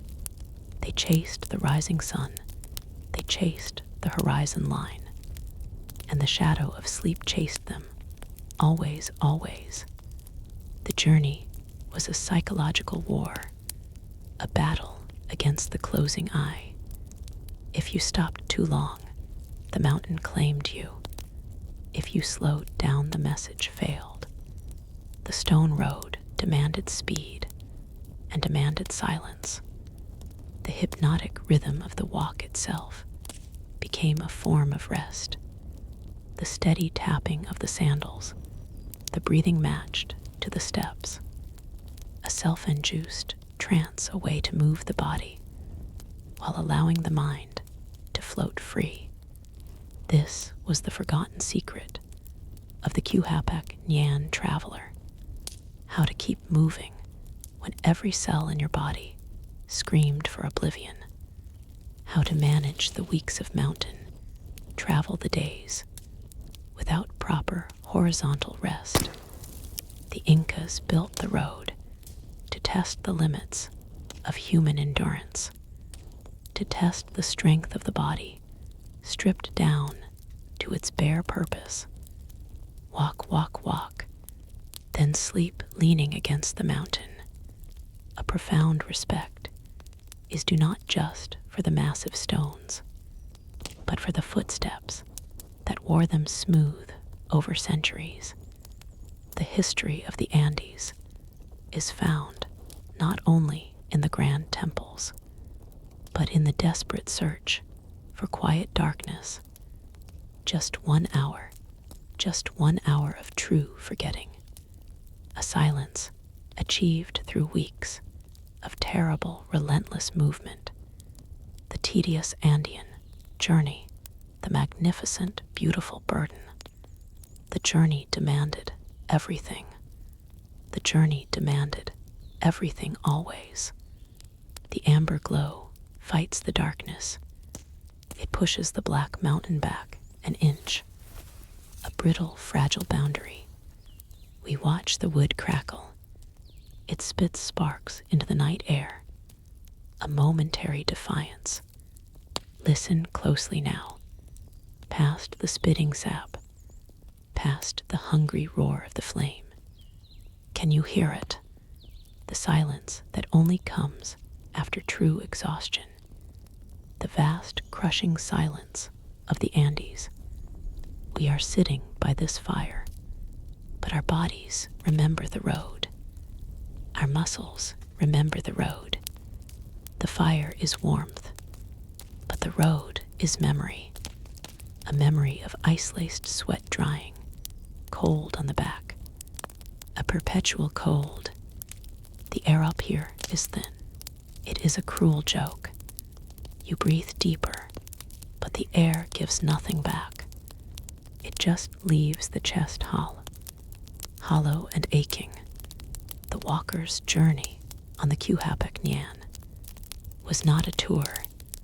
It was a devotion to output, a dedication to distance, a calculation of how many thousands of stone steps stood between them and sleep. Sleep was the prize. Sleep was the only horizon. They did not walk for the sun rising over the peaks, though that sight was glorious. They walked for the moment the burden could drop, the moment the body could fail safely. Inside a Tampu station, the tedium of the road is the gray, the moral gray of the empire. We praise the Inca engineering. We marvel at the suspension, bridges woven from grass. But who wove the grass? Who carried the endless stone? Who felt the grinding bone edge for months, just to ensure the Sapa Inca received his fresh coastal fish? In time, the road was built on debt, a sacred, inescapable debt of labor. The Mita system, service demanded by the mountain god, service demanded by the sun god. Every step was a repayment. Every gasp for thin air was an installment. Imagine the smell. Weeks without true bathing. Just the occasional ritual, washing in a glacial stream. The scent of damp wool, heavy with human effort. Sweat that never fully evaporates. It just turns cold. A cold, damp skin that stays with you forever. The smell of dried coca leaf chewed hard. To stave off the hunger. To fight the altitude sickness. To keep the feet moving. One foot, then the other foot. Always forward. One foot, then the other foot. Marching toward the promise of a woven mat. And 4 hours of deep oblivion. The cold is not just outside. It sinks into the marrow. It lives in the chest. It waits for the fire to die down. It waits for the moment you dare to close your eyes. The sound of the road was wind. Always the wind, whistling between the colossal stones of the mountainside. A lament, a warning, a constant companion.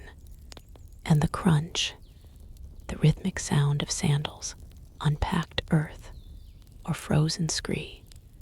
Crunch, crunch, crunch. The only sound that mattered. The mind went blank. It had to go blank if you contemplated the entire scale of the journey. If you measured the distance from Cusco to Quito, the will would snap. So they walked for the next mile. They walked for the next tambo. They walked for the next handful of maize. They walked for sleep, just for sleep, to escape the cold that stalks the high plains, to escape the unending duty of the stone steps. We sit here warm now.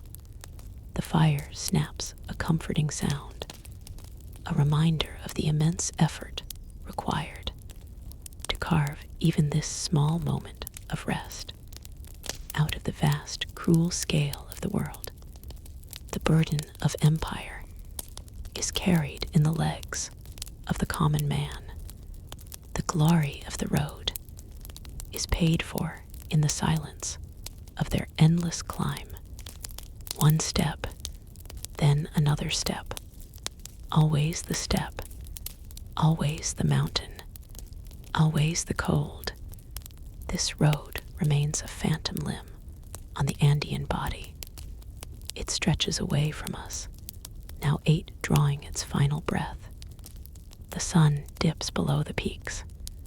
An amber silence settles upon the stones that witnessed everything. The rush of the chascas gone now.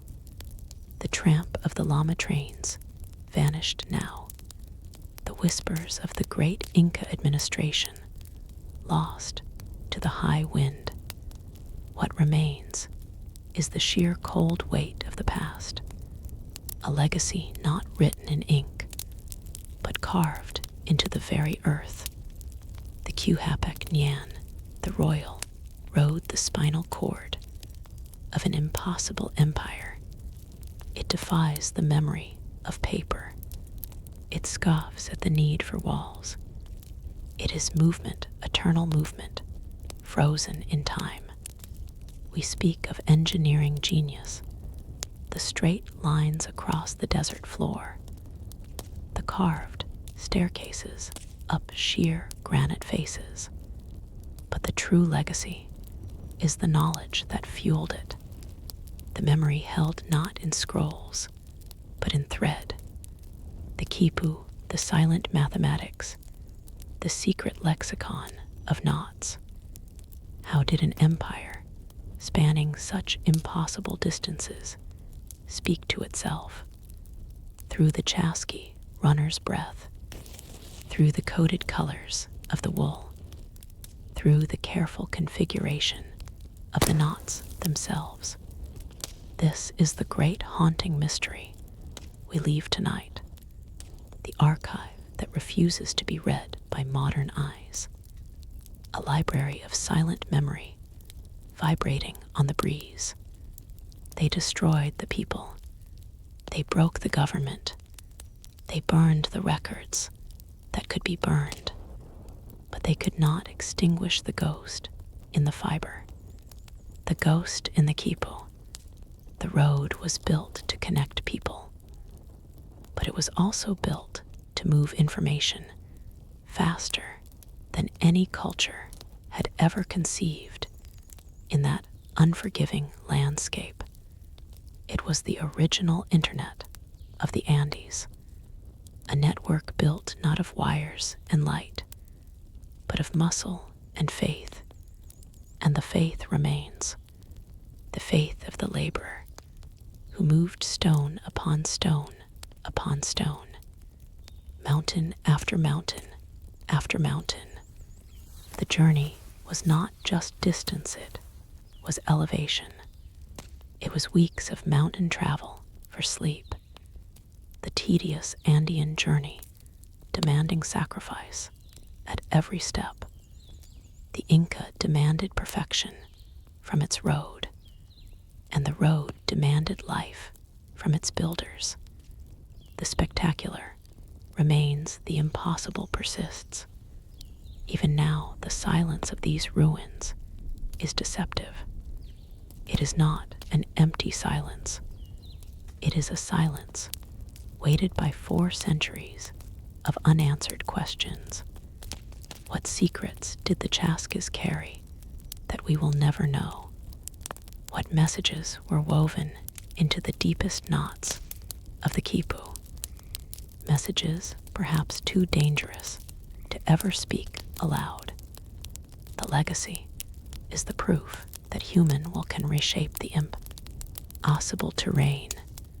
The mystery is why such perfection had to fall so quickly, why the sudden catastrophic silence followed the clamor of a million marching feet. We walk these remnants, these broken pieces of perfection. We feel the cold stone beneath our hand, and we know we are only touching the surface of this achievement, the main thoroughfare, the famous arteries, the Grand Royal Road. But the empire was more than its largest paths. It was the hidden veins, the shadowed capillaries, the small roads that snaked away from the light and into the deepest forgotten canyons.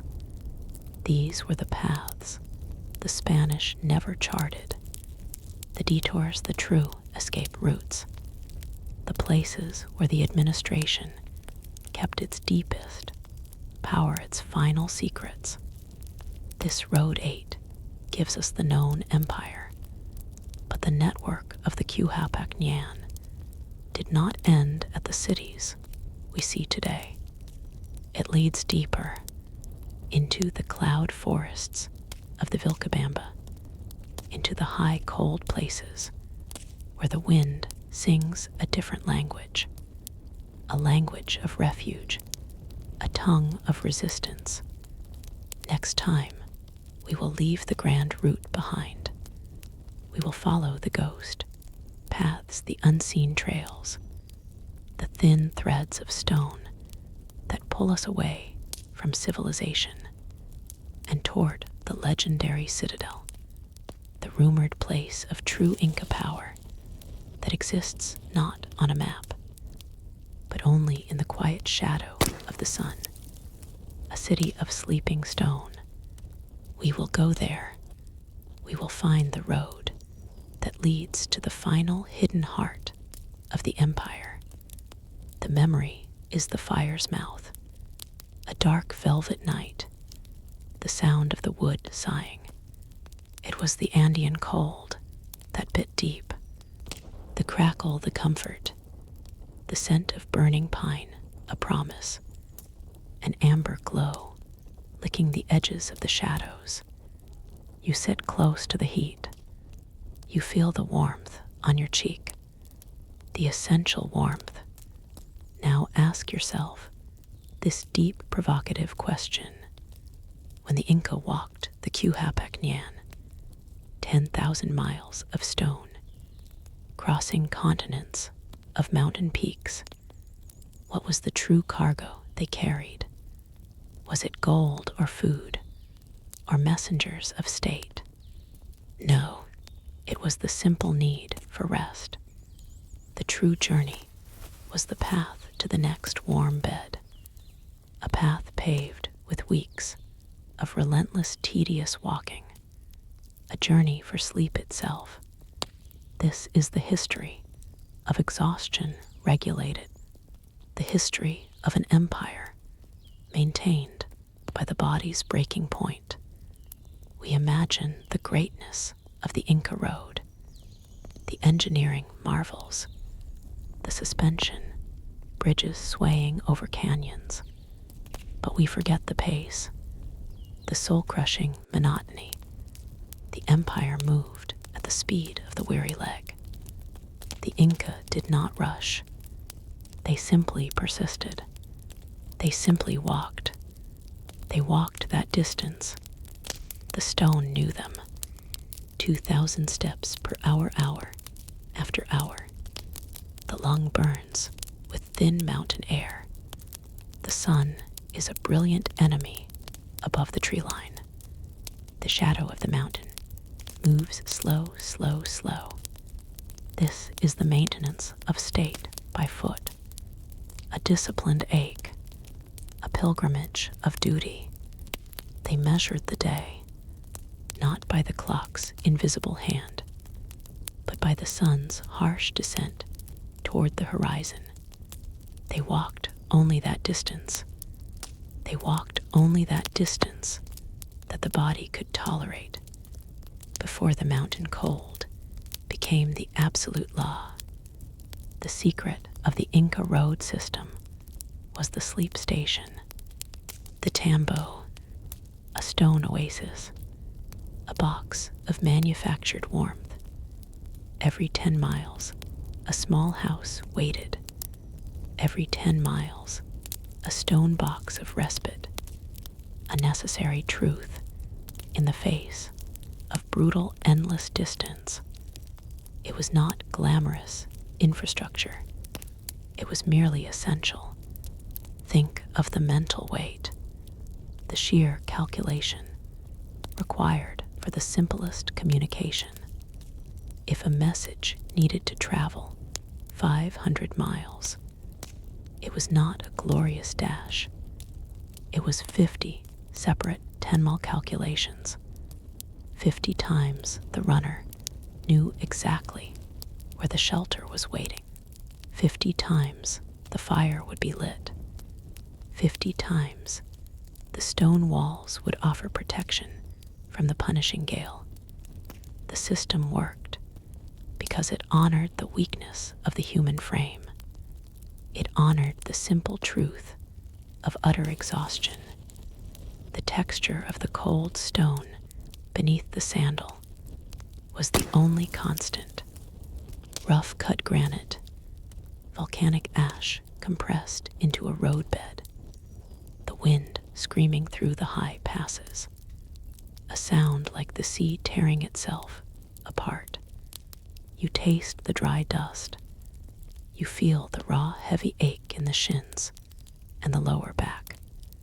And every few hours, the horizon would shift just slightly, and the dark square of the tambo would appear, a promise of horizontal peace. The world outside the tambo was chaos and vertical height, the dizzying drop-offs, the cloud forests soaked in perpetual mist. But inside the stone room, there was stillness. There was the smell of old smoke and dried llama dung used for fuel. There was the quiet ceremony of peeling off the thick layers of wool.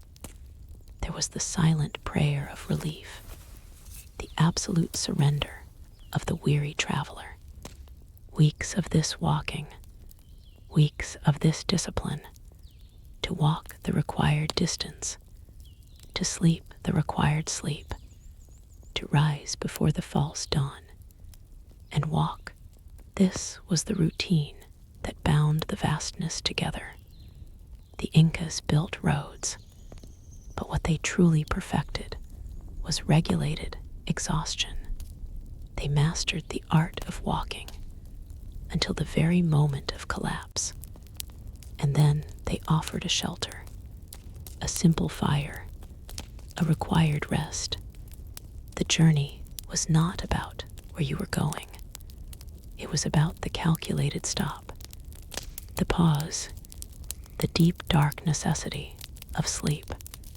Sleep that had to be earned mile by brutal mountain mile.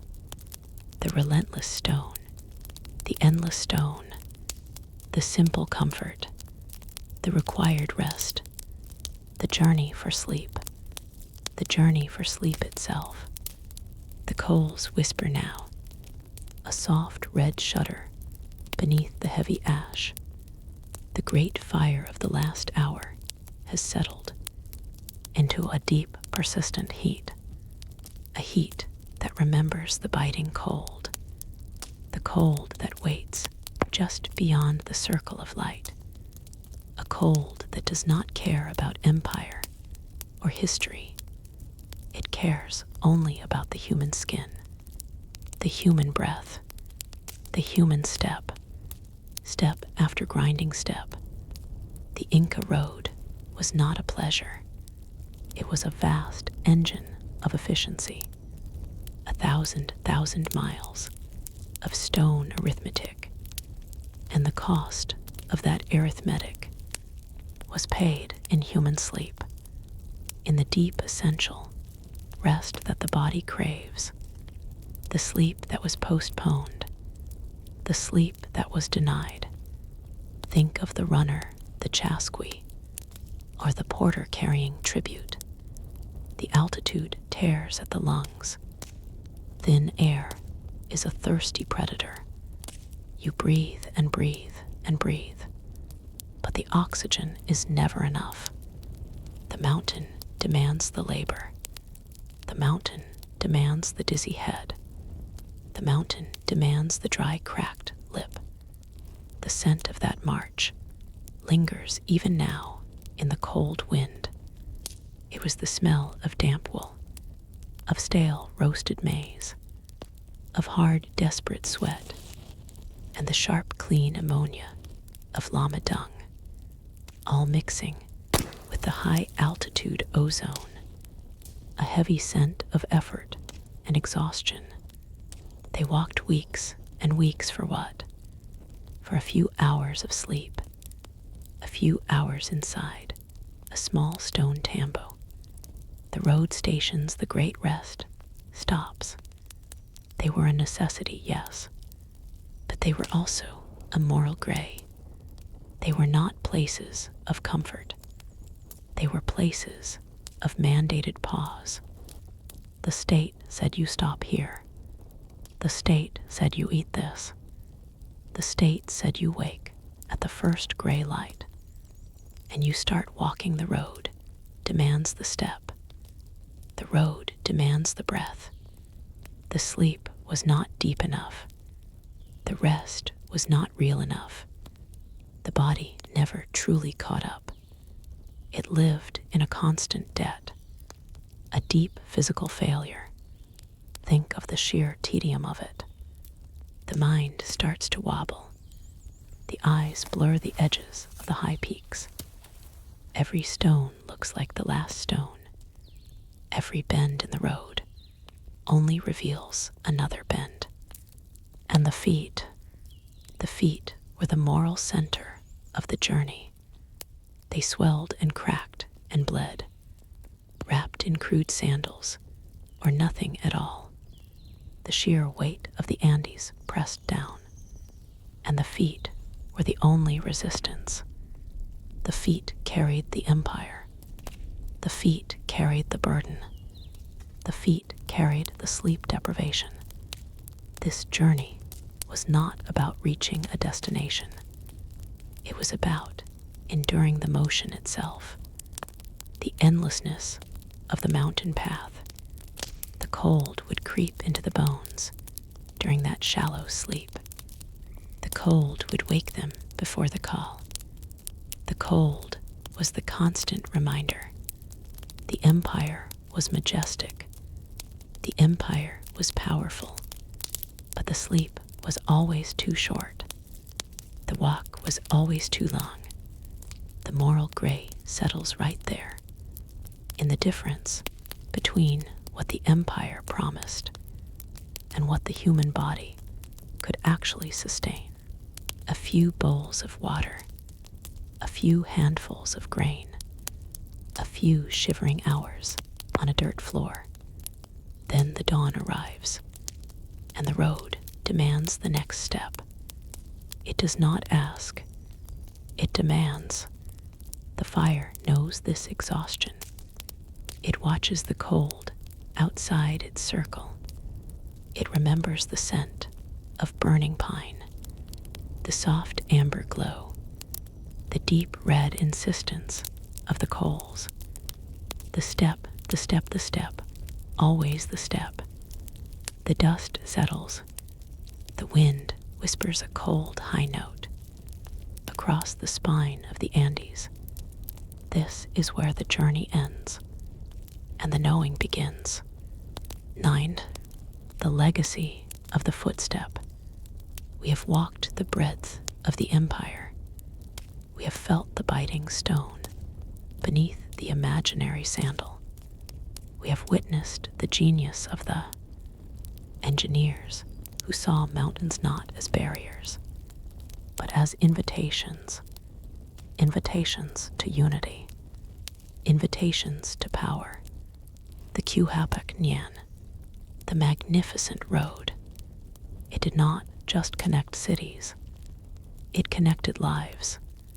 It connected the coast to the jungle, the high puna grass to the deepest valley floor. The sheer weight of this achievement still rests here, in the silent stones, in the perfect gradient of the path. You feel it. You feel the breath of the builders. The massive stones, the cold, cold stones, placed, perfectly placed, for 1,000 years of traffic. 1,000,000 feet walked here. A million messages passed along the path. The chasqui, runners the tireless lungs, breathing the thin, thin air, carrying the knowledge of the Sapa Inca, the knowing of the empire. They ran, they ran, they ran, faster than any European system could imagine. The message flew across the continent. The fish arrived fresh. The decree was known instantly. This road was the pulse, the rapid, rapid heartbeat of Tawantinsuyu. It was perfect, so perfect that the question chills us. Why did it vanish? Why did the most comprehensive infrastructure network of its time crumble into silence? Why did the world forget this incredible feat? It was not decay. Stone does not decay that fast. It was not failure. The system worked flawlessly. It was intention. It was silence imposed upon the stones. When the steel boots arrived, when the thirst for gold consumed the highlands, the road became a liability. The Spanish needed paths of plunder. They did not need paths of unified administration. They needed separation. They needed to break the nervous system. They needed the knowing to stop. They did not just conquer the people. They conquered the map. They dismantled the intelligence. They silenced the road, the way stations, the tambos, built for rest, built for administration, built for knowing. They were left to the high winds. They were left to the rain and the cold. The knowledge retreated. The understanding of how to maintain a road system of 30,000 kilometers was lost. It was buried deep, deep down, under layers of colonial policy, under layers of intentional neglect. The Incas left us the stones. They left us the undeniable evidence of their genius. But they also left us the mystery, the great gaping canyon of history. What was truly carried along this road? What secrets did the runners hold? The obvious things we know: maize, fish, textiles, gold. But what about the things that are still hidden? The esoteric knowledge, the spiritual maps, the precise locations of the deepest sanctuaries, the final resting places of the holiest artifacts. The road remembers. The stones remember every step, every struggle, every silence. The stones hold the secrets. They tell us the story of the empire's life, but they whisper the story of its end. And the whispers, the deep whispers, they are never about just the path itself. They are about the chambers below the road, the engineered spaces of storage, the vaults of empire, the places where the true wealth of the Inca still waits. Next time, we will leave the path of the runners. We will move beyond the high walls, and we will look down. We will look where the engineers buried their greatest riddle, the hidden infrastructure of the underground, the untold story of the Inca tunnels, the stone that opened to reveal absolute darkness. The embers pulsed deep red, deep red, deep red. A slow breath of ancient warmth, the scent of burning pine, thick and sweet, sweet, sweet. A smoke lullaby high in the cold, cold Andean air. A crackling chorus, a soft, violent music. Remember that sound that night. It was the sound of safety, It was the sound of earned rest. But let me ask you a question. We praise the Inca achievement, the great stone veins of the Qhapaq Ñan, 25,000 miles of road, binding an empire. But what was the true cost of that walking? Not the cost of the stone, but the cost measured in minutes of sleep. How deep could slumber find you when the mountain demanded everything, when the next dawn meant climbing, when your mind was tethered to the endless slope? We forget the sleepless walking.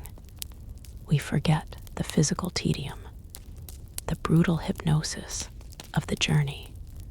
Imagine standing there now, not on the pristine flat lands near Cusco, but deep in the vertical world, where the road is carved from sheer fear, a narrow ribbon of granite, stone upon stone upon stone.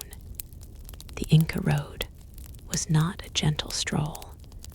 It was a sustained test of endurance, a relentless exercise in high-altitude logistics. The empire moved on feet, messengers, runners, soldiers, llamas, and for weeks, sometimes months, their entire existence was defined by the transition, the step, the weight, the thin air. Think about the rhythm of the walking, the repetitive strain felt, not just in the calf muscle, but deep in the bone marrow. The days blend into an oppressive blur, only punctuated by the slow, cold descent of night. This journey was fundamentally a search for sleep, a desperate search, and sleep in the Andes is not always restorative. It is often shivering, half-consciousness. The tambos, the way stations, they were placed strategically, yes, but they were often simple stone shelters, against the wind, against the ice, against the abyss. You arrive exhausted. You have walked for 12 hours or more, the wind screaming outside the thin walls. You fall onto a cold dirt floor, and you must warm yourself. But the amber glow, the heat, the crackle, it only lasts so long. The fire fades, and the cold returns. The air thins. Your body is busy fighting the cold and the altitude. It is not resting. It is merely waiting for the summons of the sun. The sleep you find on the Qhapaq Ñan is shallow sleep, wary sleep, a vigilance that never truly shuts down. Because the mountain whispers things, the shadows shift, a rock slide far below, a sentry shifting outside, the constant low-level anxiety of being so far away from everything soft, everything safe. The logistics of travel become the logistics of survival. Every morning you wake knowing that you must put that exhaustion back into your feet for the whole day ahead. Walk, sleep, walk, sleep, walk, sleep. The mantra of empire, a hypnotic slow rhythm that broke down minds as much as it moved goods and messages.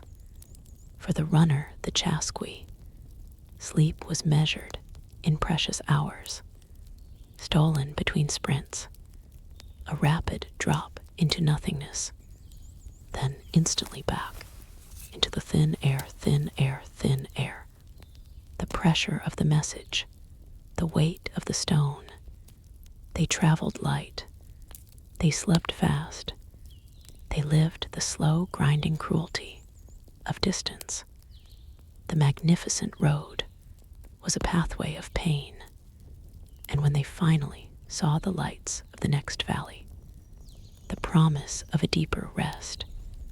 It was not joy that filled them, but profound physical relief, the silent sacrifice of the Inca infrastructure was the thousands upon thousands of nights spent staring up into the frozen stars, too cold, too tired, too high to truly dream.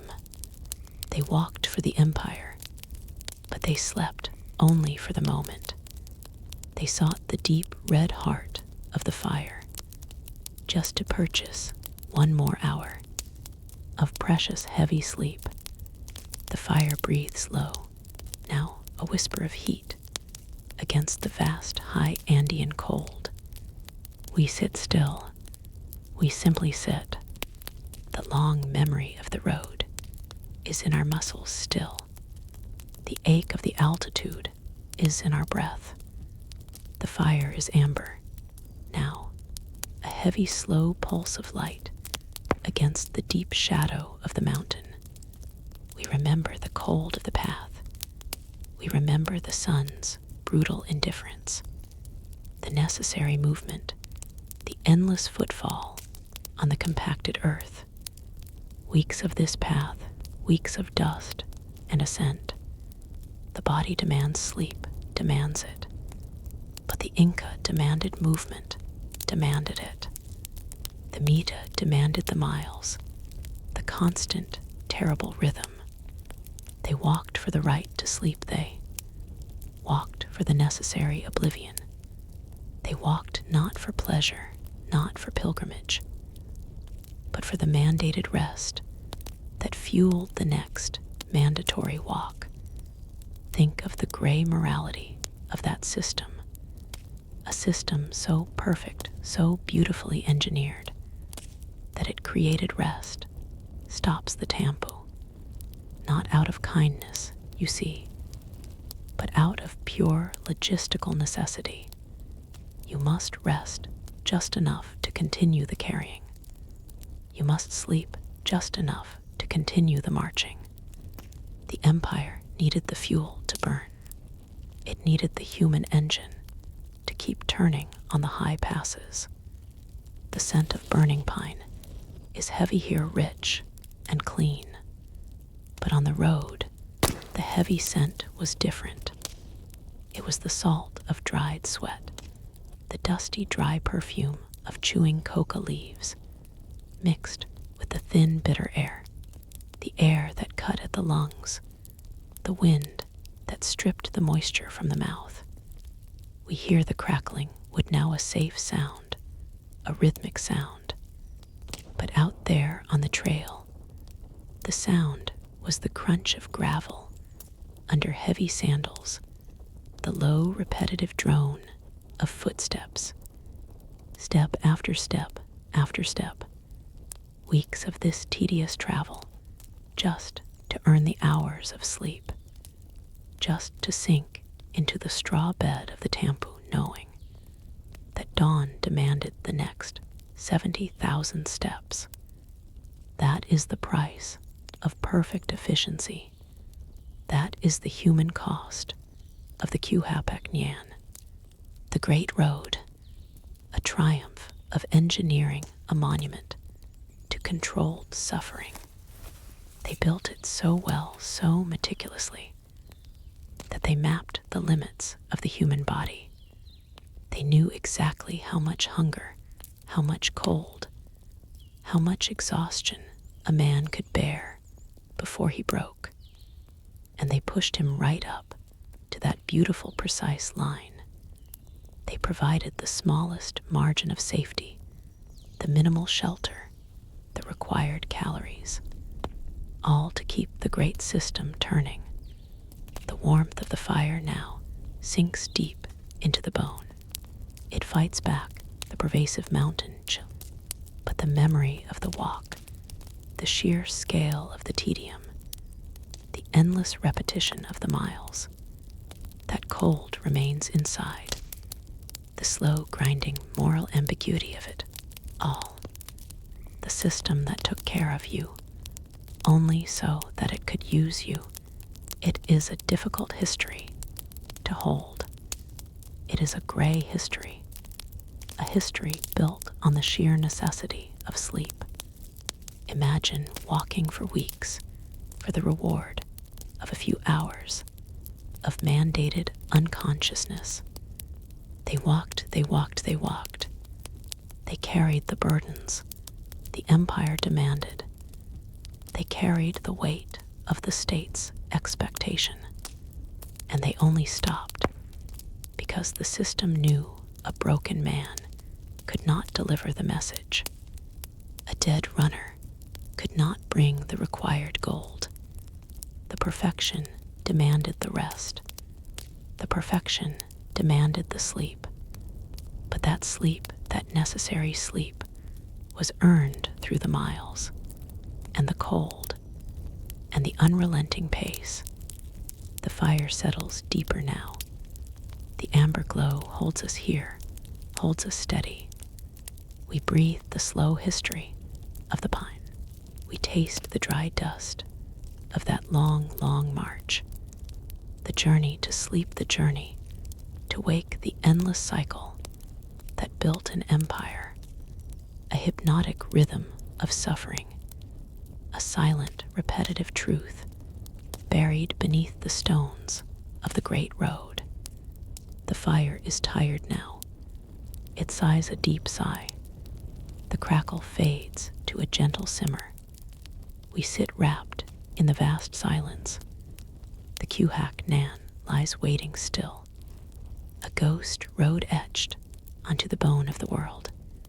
50,000 kilometers of stone, 50,000 kilometers of sweat and dust, 50,000 kilometers of silent messages.